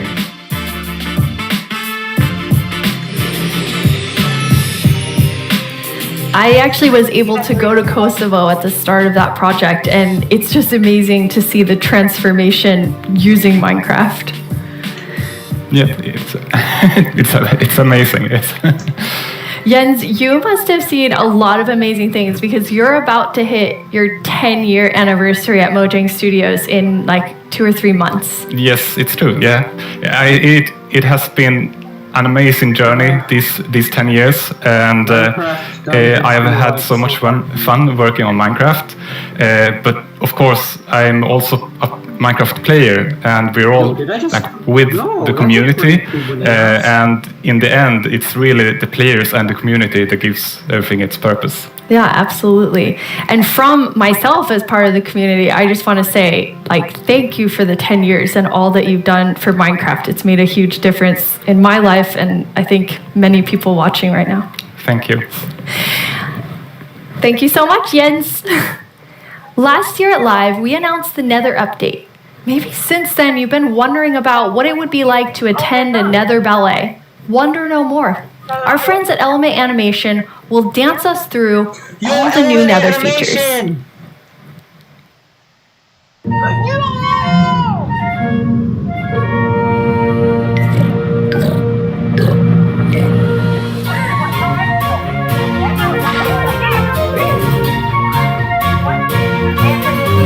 This is Element Animation just wondering, producing a video.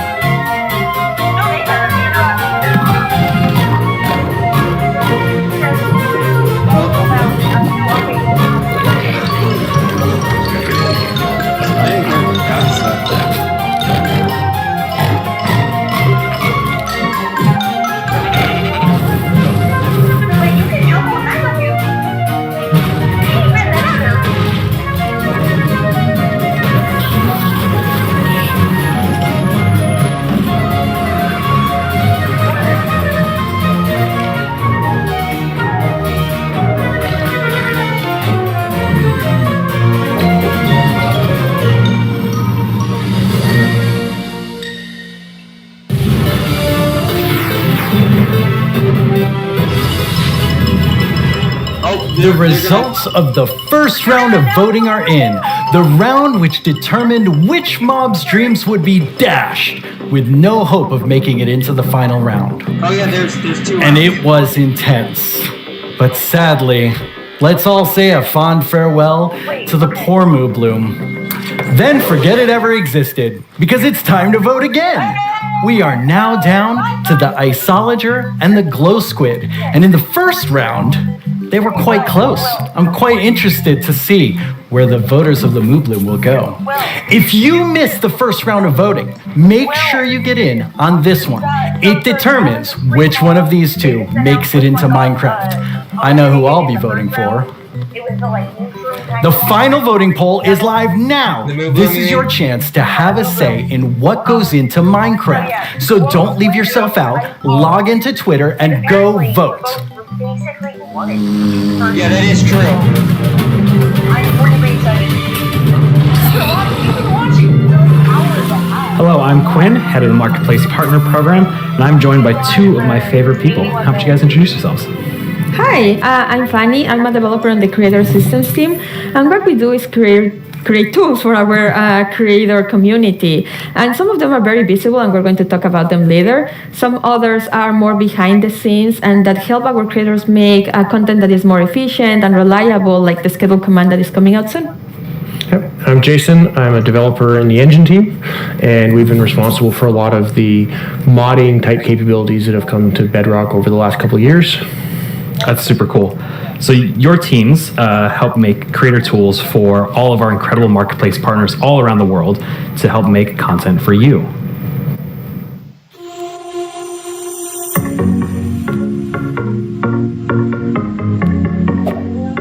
Kia ora koutou mā, ko Whete tēnei from Piki Studios here in Aotearoa. Our team of 3 making content for the marketplace and Minecraft Education Edition.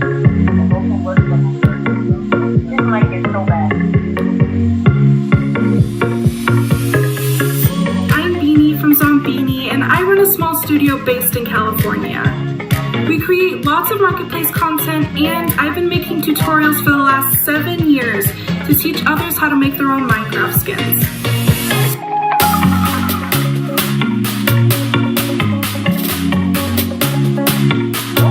Magandang umaga, Minecraft Live. My name is Mark from Kubo Studios, and we are 15 working here in the Philippines. Oh, there's literally a kid in my class with that name.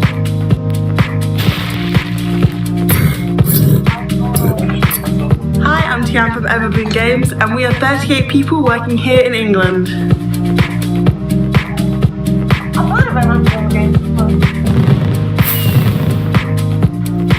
Hi, Minecraft Live, this is Lizcraft, and we hope you like our stuff on the marketplace.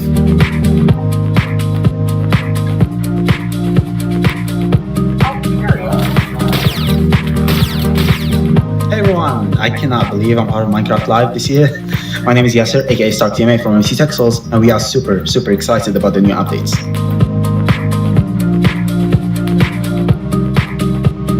So, where you have a bee, where you have another. Eu sou o Gabriel, diretor da Ilha Studios, e a gente tem cerca de 100 participantes na nossa equipe. Somos todos brasileiros.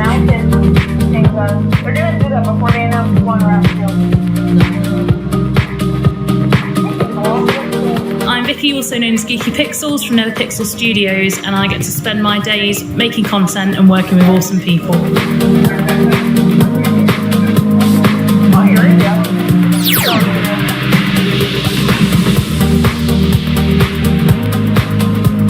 Hey, I'm Ron from Minecraft, and we are 20 people working here in Israel. Shalom.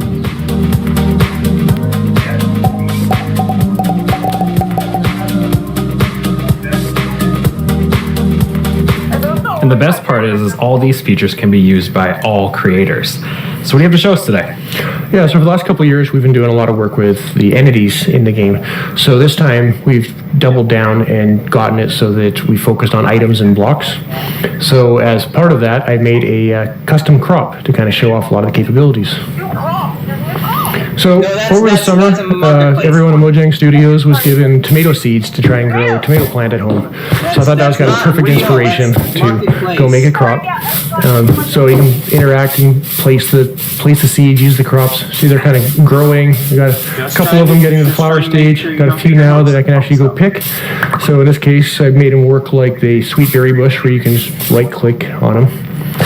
But I think tomatoes taste disgusting, so I thought it was better to make them as something you can throw.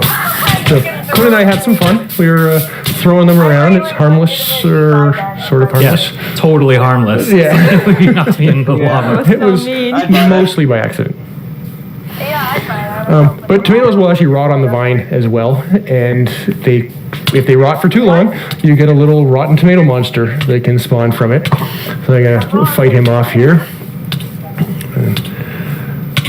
But yeah, he throws rotten tomatoes. They don't fly as far as a regular tomato, but they knock you back a lot more. But kind of based off all this stuff, I think tomatoes maybe aren't the best idea. So I'm gonna get rid of all my plants and never grow them again. Yeah, I agree with you on this. But So all these, healthy. it's true, they are pretty healthy. So with all of these new custom crops, creators can go and make some really cool kind of like farming style maps. Oh, definitely. So like, I think crops are a good example of showing off how they all can kind of come together, because you get the items that you can get there. Normally you would eat the item, but or you can make projectiles. But they also have the ability to get events that are fired from things like a tick event. So as that event is fired, you can make the block run through multiple stages of growth, and eventually get to the point where like you can choose like what loot spawns at various stages of growth and stuff like that. Yeah, I thought it was really cool how you could like interact with them like a normal berry bush, but then get the tomato out. Yeah, it's just another it's an interactive event that you can key into. Yeah, and then there's a tomato monster there at the end too. Yeah, I call him Tomo. Little Tom, it's so cute. It's not even scary, but yeah, it's an example of what you can do with them combining events and commands. That's one of the features that our creators have requested for so long, just having commands to be able to run them when something happens.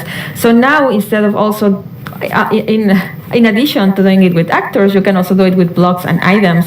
In this case, as the flower is rotting, you can disappear that crop and also summon a tomato monster, a Tomo monster. Yes. Well, that's really cool, because like I can totally see creators like using all of those combinations of features to make some like really cool like adventures maps. Yeah, like for example, the little adventure that we can show you, where we were going to the desert, and then we found this mysterious golden skull, and also an equally mysterious pedestal in the middle of the desert.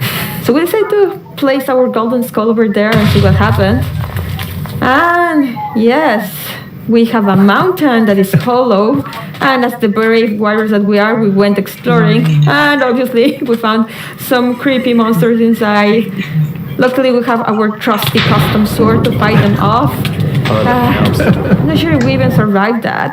Yeah, that doesn't seem very safe. No, not at all. But that pedestal, I know that's one of the most requested features, block models. Yeah, so I'm super excited that we finally be able to get block models in. It's something we've been wanting to do for years, and we're finally able to work on them and get them in. So we got it working with using the same formats that we've been using for the entities, so the same tools that people have been using to build custom mobs, they can use to build the blocks with. Oh, that's cool. So you don't even have to like learn a new skill. You can just continue. It's almost identical. That's awesome. And then I noticed on the hotbar with the golden skull, there was like a little red triangle. What was that? Yes, it's a new feature that we're calling item lock. I don't know if you found yourself sometimes just going through some content and you have this special item and then you die and you lose it, or maybe you drop it accidentally.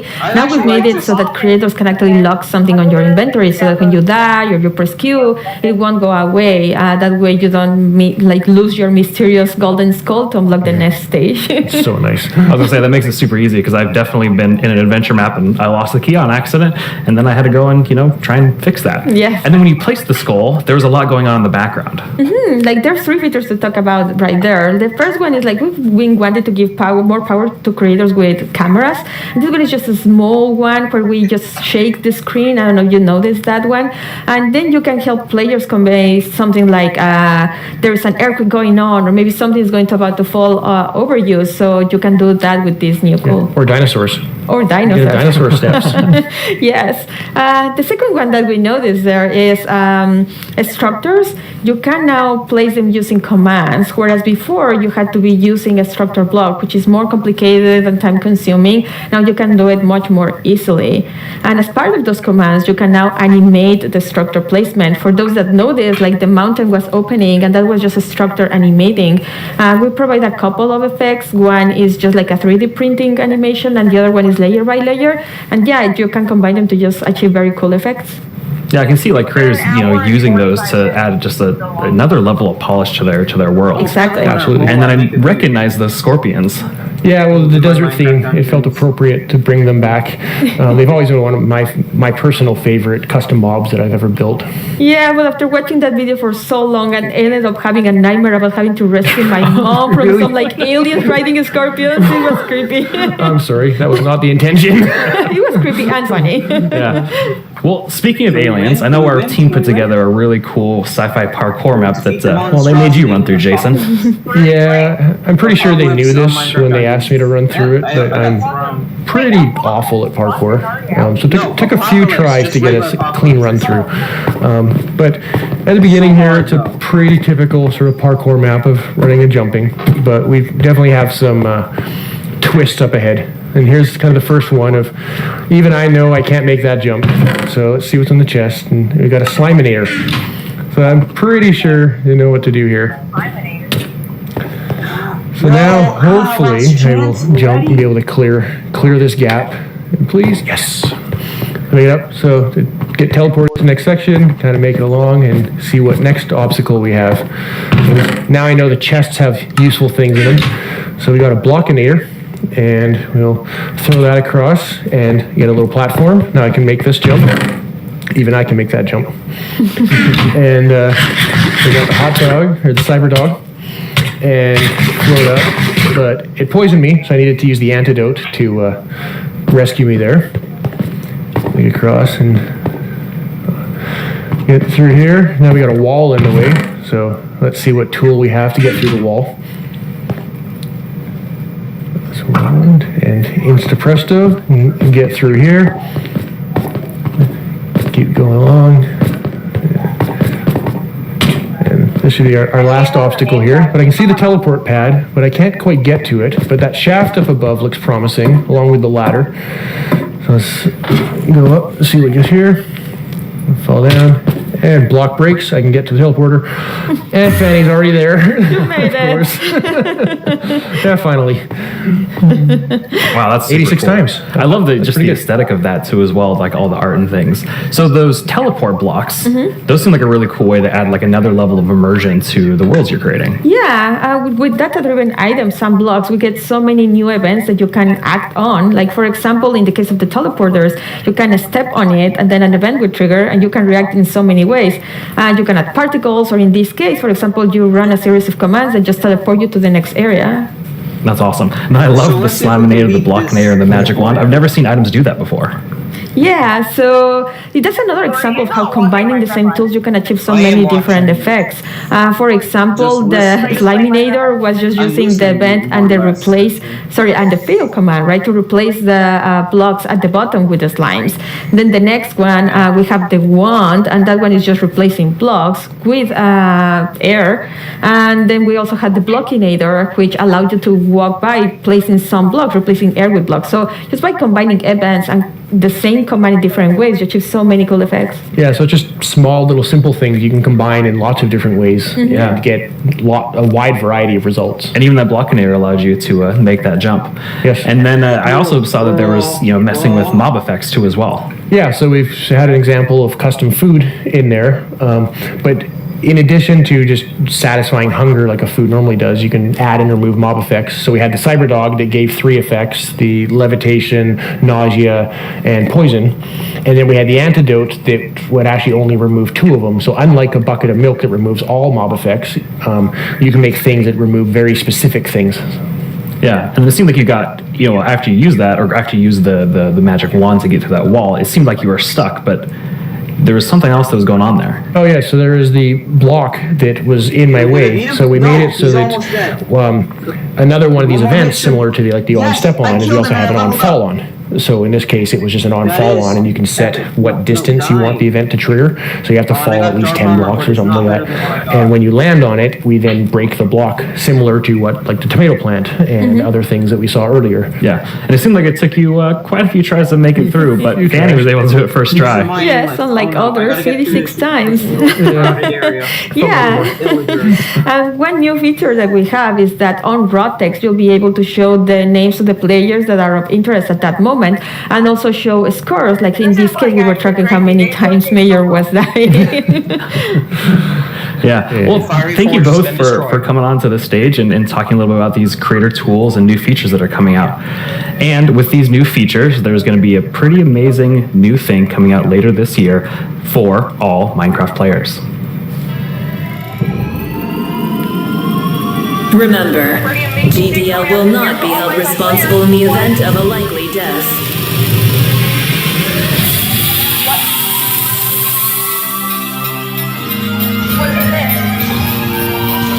Your descent will begin in 3, I think it's gonna be an Alparco 1.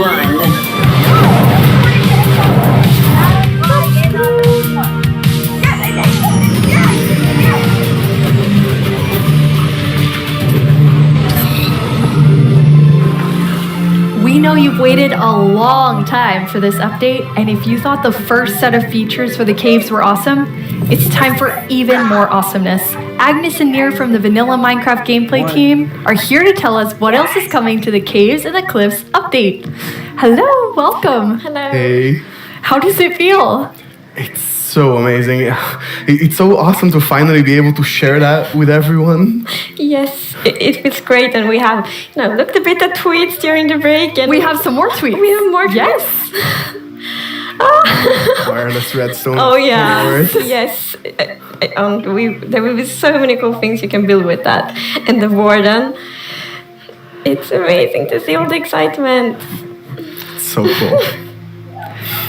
Nir, you recently joined the Mojang Studios team. Yes, I joined this year, but honestly, I'm not completely sure how that happened, and not just joining Mojang. I'm not really sure how I'm here in Minecraft Live, because just last year I was home, glued to the stream. I had to know what the next thing is coming to Minecraft, and today it's not only that I get to share that, I got to work on some of those things, so it's fairly incredible. But yeah, I've been developing games for a few years now, and more recently I've actually worked with this non-profit organization called Games for Peace, which is an amazing organization which basically uses games to promote peace. Like he takes kids from areas of conflict all around the world and sits them down to play Minecraft. And sometimes it's kids that don't even share a language, so they can't talk. So Minecraft is the language they share. Minecraft is what helps them connect and get to know each other and creates friendships, right? It was amazing being part of that. It's so cool. I mean, sometimes I feel like, oh, I know all the amazing things that are happening with Minecraft, and then you described that to Agnes and I, and we both were like, we've never heard that, and it's so cool. It's beautiful. Amazing. Absolutely beautiful. So in this update, you've been really looking at filling out the caves even more. Yes, so there are even more things to show. And in the things we showed so far, it's a lot about improving the journey underground, but of course we also want to add new things to find, new resources, and one of them are crystals. New resources. They're showing gameplay. Crystals. Amethyst. Woo, they're adding amethyst. Amethyst. What? Amethyst. Oh, amethyst. It's a new material, new ore. That's insane. Where does it say amethyst? Amethyst. It's amethyst. It's amethyst. Dude, it's pronounced amethyst. What's up? Dude, look it up. They're so beautiful. Yes, that the moment you turn the corner and you see that glowing thing, it's incredible. The atmosphere in the crystal geode, it's mystical. They're so pretty. And we were thinking a lot about what is the purpose for crystals in Minecraft? And one thing is they should have a use, and we will talk more about one of the usages soon. But the other thing is a lot about just adding a lot to the experience of exploring. And we want them to be quite rare. So when you find them, it's really gonna be like magical, because they're just beautiful. And you know, when you walk on the crystals, you hear these sounds. Yeah, it's just, we talked before about the pillar of underground of Marvel. I feel they're just the perfect feature for that sort of pillar, right? But you can't just take them with you. Right, so you can break the crystal plants we saw in the video, but they actually grow from a very special block. And that block is unobtainable. It's sort of like you think about spawners, right? You cannot just take it and put it in your base. It makes you go and build farms all around your world. And that also encourages you to create tunnels between them and find out ways of transferring those items from place to place. And I just love those sort of features that really encourage other gameplay in the game. As an explorer myself, I'm very excited about finding all of these. And you mentioned a usefulness to them. Oh, yeah. Yes. So, from those crystal plants. You what? You what?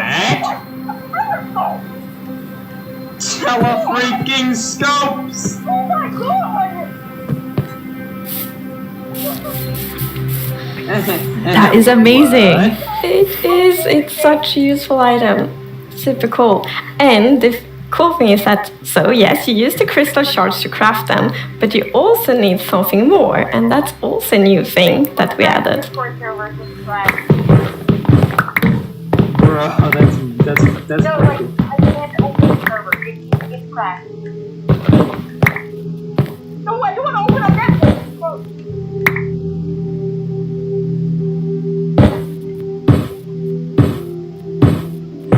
What is that block? It's copper. That's amazing. Yes, it's new ore. And you saw the copper ore in the video.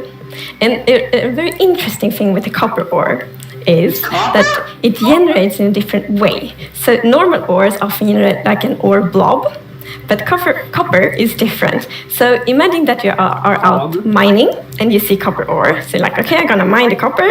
And then you see some stone. It's like, they look a bit different. So you continue to mine. And then you find another copper ore. And you probably go like, okay, I think I found a copper vein. So we're actually adding ore veins to Minecraft.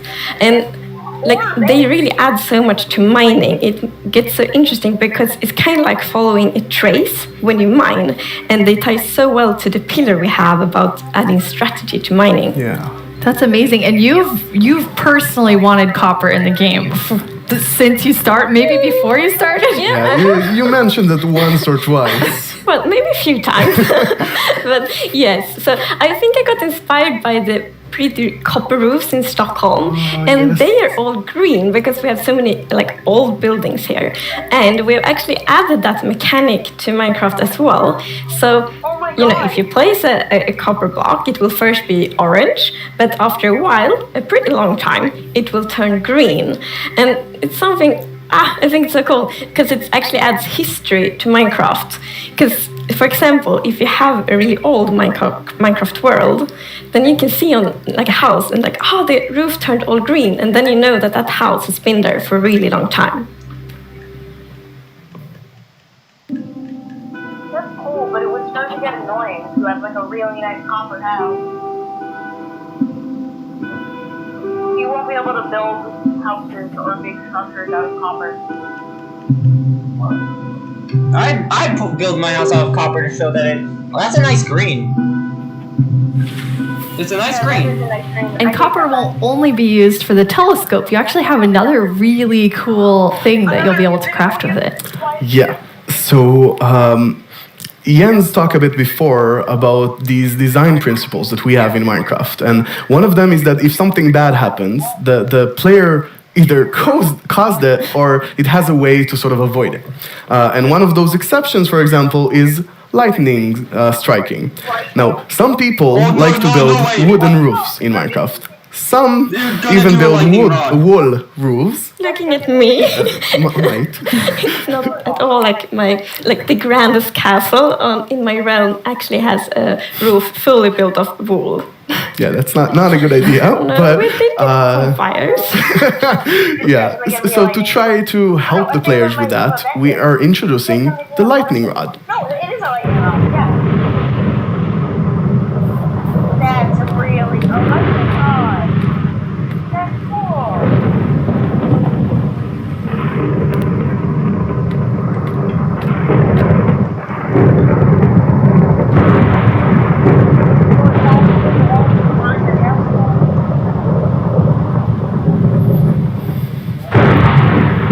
That is very useful for all the wool roofs out there.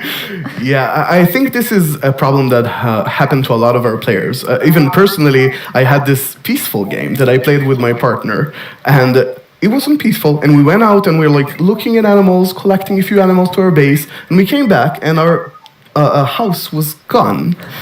And I was quite confused because I consider myself to be someone who knows a bit about Minecraft, and there are no creepers, there are no endermen. So what happened? We figured that probably a lightning strike hit and burned down the house, and we were quite traumatized because we were not prepared for this. So I think this lightning rod is really going to help with that. Yeah, now you don't have to worry about that problem anymore. No, I'm gonna place like lightning rods everywhere on my wood roof. Good. Will be perfect. Good. Now, you've introduced a lot of things already, and players already have a lot of trouble with their inventory and the amount of items, but you have an idea for that. Yes. So as you know, we keep adding new blocks and new items all the time, and that do create a bit of an inventory problem. And we are aware of that, and we have actually been thinking quite a lot how we can solve it, because we want to have like a good gameplay solution. We want it to be balanced, and we actually have an item in this update that will be really helpful, and it's the bundles. The bundles? What is a bundle? Bundles? Pick it up.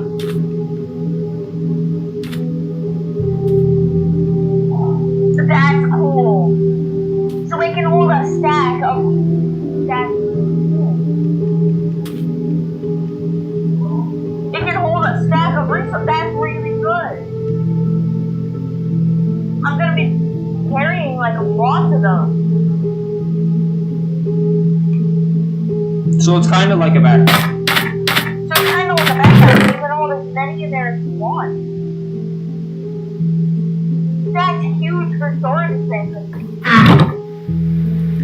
Bundles. Yeah, this is awesome. It's such an elegant solution as well, and I love it. I think we spend a lot of time talking about the inventory problem, and I think one of the biggest takeaways there was that this is not actually one problem. It's constructed from a lot of sub-problems. For example, hotbar management is one problem. Getting a lot of blocks for your huge build somewhere, that's like something the shulkers help with. But I think there is a third sub-problems where every time you leave your base to go exploring somewhere, your inventory keeps getting full of junk. Like, this lot just has 2 flowers. This lot has just 1 seed, right? And I think the bundles are really going to help with that problem. Yes. So the thing with the bundle is that you can place many different kinds of items in one bundle. So many different kinds of items in one inventory slot. So for example, I can take those 2 flowers and 1 seed and put them in one bundle. It's great. And you can kind of use them like presents too. Oh yes, I'm so excited about seeing what players do them in like shopping district, right? You can have the bundle of the day, which has a bunch of things with it, or you can have secret bundles where you have 3 of them in a chest, but you get a random one. I think it's really going to be cool. Yes, and for example, if your friend has a birthday, you can put like your prettiest item in the bundle because it looks like a gift wrapper, and then you can give it to your friend. That's so cool. We've talked so much today on the like really game design side, but how do you work on the art side?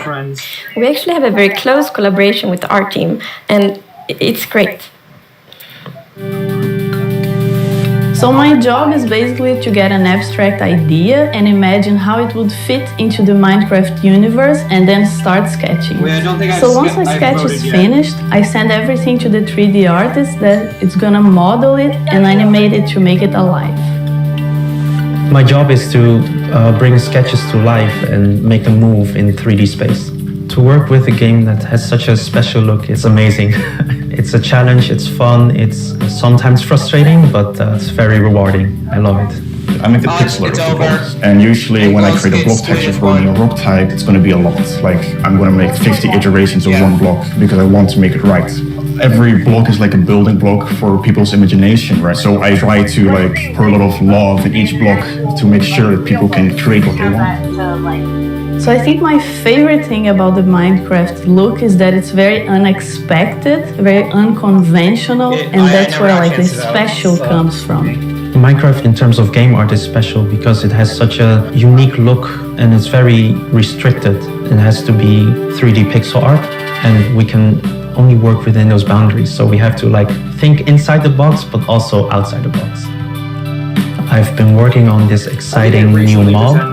This new mob will be the cutest predator ever existed in Minecraft. This update is incredible. Like, people have been waiting for this for so long. And we're finally gonna do it. I hope that the community is really, really happy about it. I hope they have a lot of new stuff to play with, and I hope that they're excited to see some concepts as well. It's so lovely when you can think about all of the different jobs within game development. I love seeing the artists and developers. We all, like across the show, there's so many different types of roles that people have. Yeah, and it's really awesome to interact with all those roles and have a lot of a back and forth. We're very open in Mojang and getting ideas from all over the place, and specifically working with the art team is amazing as well.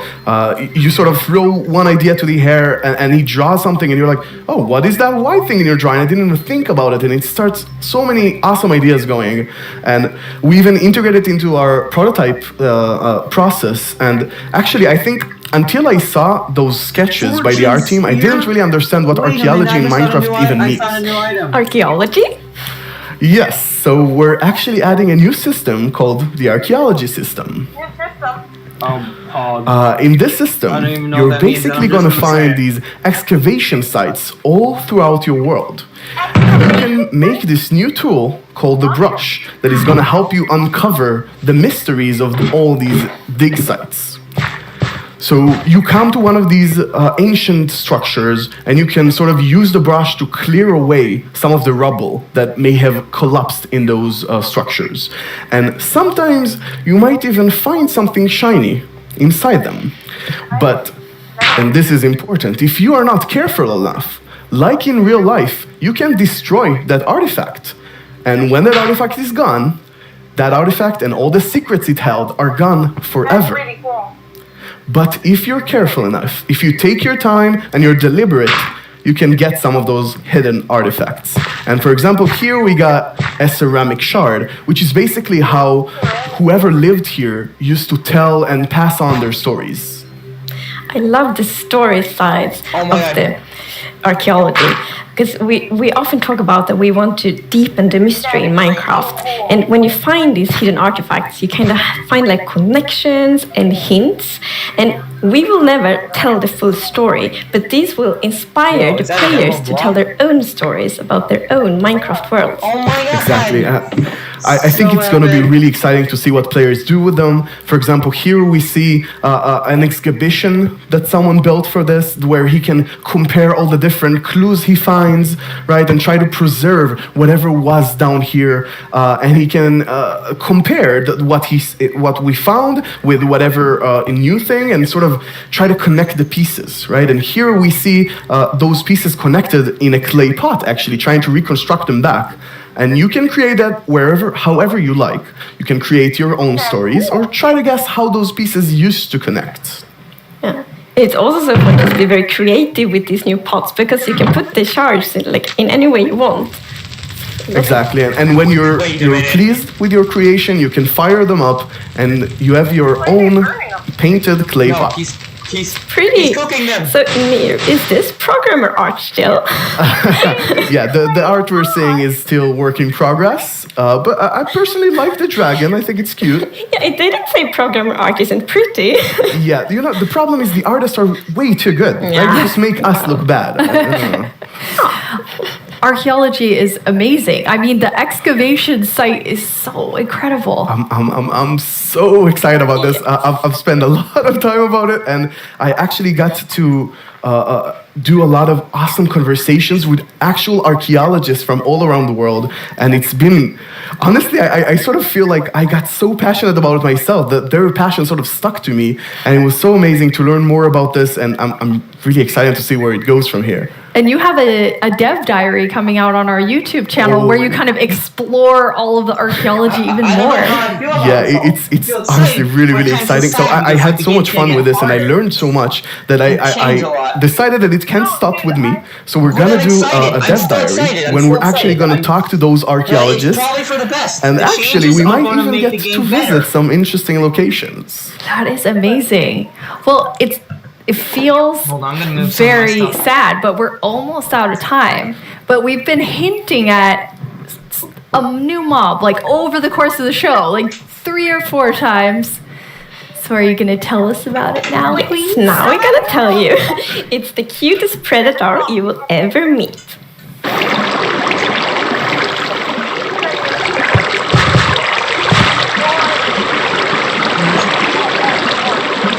I'm watching.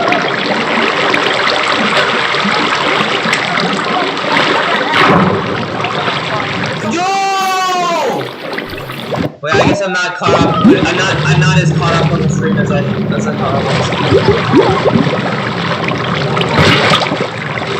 And of course it has the name. I feel like there's only one sound I can make after seeing that, which is like It's cute. So adorable. The axolotls. Yo, anyone How want to did play you decide Minecraft on after this? axolotls? So when we add a new mob to Minecraft, we really wanted to have like its own unique character. We wanted to have purpose, and it's also a very good thing if it happens to be ugly cute. And the axolotl is perfect. It has all of these things. Well, I guess on the ugly cuteness, it might be quite a big emphasis on the cute side, but still. And we actually had a brainstorm in the team. So we were like, okay, we're gonna add goats, but we want to add another animal. And then one of the developers posted like a big picture of an axolotl. We all went like, yes, this right now. It's like the definition of ugly cute. It's like made for Minecraft. Perfect. And then we also found out that axolotls are endangered in the real world, and we think it's good to add endangered animals to Minecraft to create awareness around that. So that's also a good thing. Like with the bees. Yes, like with the bees last year, for example. So much. Yeah, so the axolotls, as you saw in the video, they live in the Lush Caves and they really add a lot of life to the Lush Caves. And there's also a bucket of axolotl. Didn't think it could get Later, cuter. that is just so cute. I don't know how to animate, but it's so cute. So when you're walking around in the Lush Caves and you see some axolotls, then you can actually scoop them up in your bucket and take them with you. So maybe you build like a pretty aquarium for them in your base, or maybe you bring them to your ocean adventure. They'll not really be mods, so basically packs. Ethan, I have a question. Yeah. I have one. Let me do a better. Xbox One, I think, is. And now I see You why have you're calling them Xbox the One? cutest predator you'll ever meet. Yeah, that's definitely Exactly. Bedrock. So when you scoop them up in a bucket, you can actually create your own axolotl army, basically, and charge into the oceans with them, and they will help you fight various. They'll attack cute fish as well, but they'll help you fight the drowns and the guardians, and they're actually quite useful when fighting guardians because they have this special ability that whenever they take damage, they sort of play dead. And when they're playing dead, no mob will actually attack them. So they have this time to regen back health and then jump back into the fight together with you. And if you learn how to cooperate with them really well, they might even heal you during the battle. That is so cool. But okay, so you added these 2 mobs that are like as different as possible with the warden and the axolotl. Yes. So this update is actually a lot about contrast, which is great because it creates like a dramatic player experience, which is so good. So we're like updating the highest heights of Minecraft with the mountains. We're updating like the deepest of the caves. We had this terrifying warden, the cutest axolotl, and also in the caves, like the Lush Caves are very light and welcoming, and then the deep dark is like super scary and challenging. I guess we can't forget our little goat in there. Oh. It's kind of the in-between. Yeah, we shouldn't forget the goat. I guess it's in between. It is still very cute, but in between. No one can be as cute as axolotl. No, I don't think so. Before we tell everyone the winner of the mob vote, let's take a look back at some of the exciting things that we've talked about today.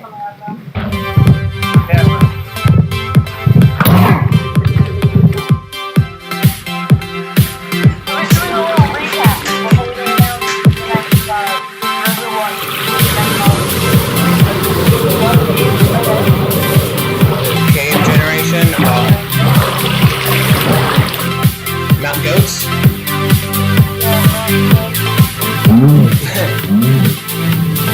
Dungeons Future DLC. Yes, that is gotta be one of my favorite parts. That's one of my favorite parts. The Future DLC. Amethyst, Geodes.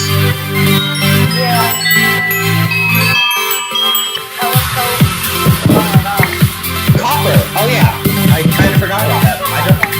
Why did I forget about that?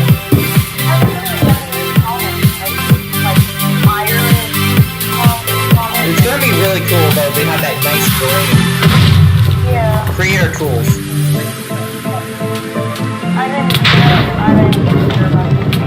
I kinda cared about it a little bit. Creator tools still. I kinda wanna make my own creator, do some other nice creator stuff myself. Axolotl. This is some good music, I'll be honest.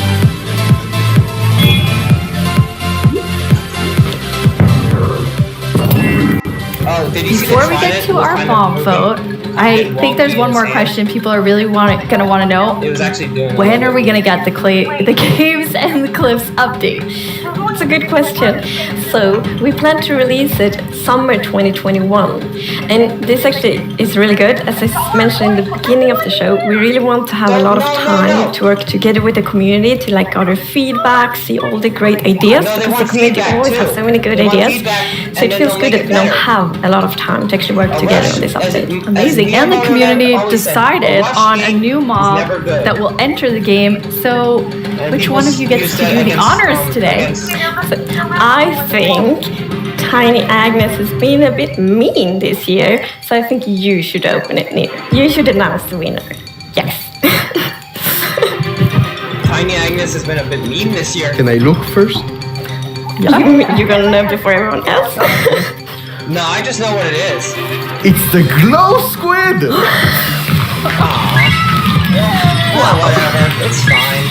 I guess everyone was mesmerized by the glow squid, not just the tiny ones. No, I wow. was really not expecting that. That is so awesome. Yes, like I didn't expect it at all, but it's great. And glow squids will look so cool in the caves. Like exactly. The atmosphere. They fit this update so well. Like it will be. Imagine it's just all dark in the caves, and then you see the glow squids swimming around. Said it was gonna be in caves. So beautiful. Can they be friends with the axolotls? The axolotls are predators, so I'm not sure. The axolotls might actually attack them. Yeah. Oh no. We'll see. I'll talk to them. Think about it. Yes. We have committed to a lot of things, so I think we need to get work on all of the things that we've shown in the show. Yeah. For all of you watching, Minecraft wouldn't be what it is today without all of you. From all of us at Mojang Studios, thank you so much. Bye!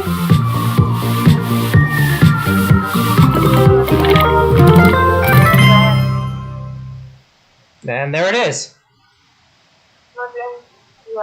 Yeah, good job, guys. No jebs were harmed during the making of this production. Oh, that was really good. And then they're probably gonna have a post show.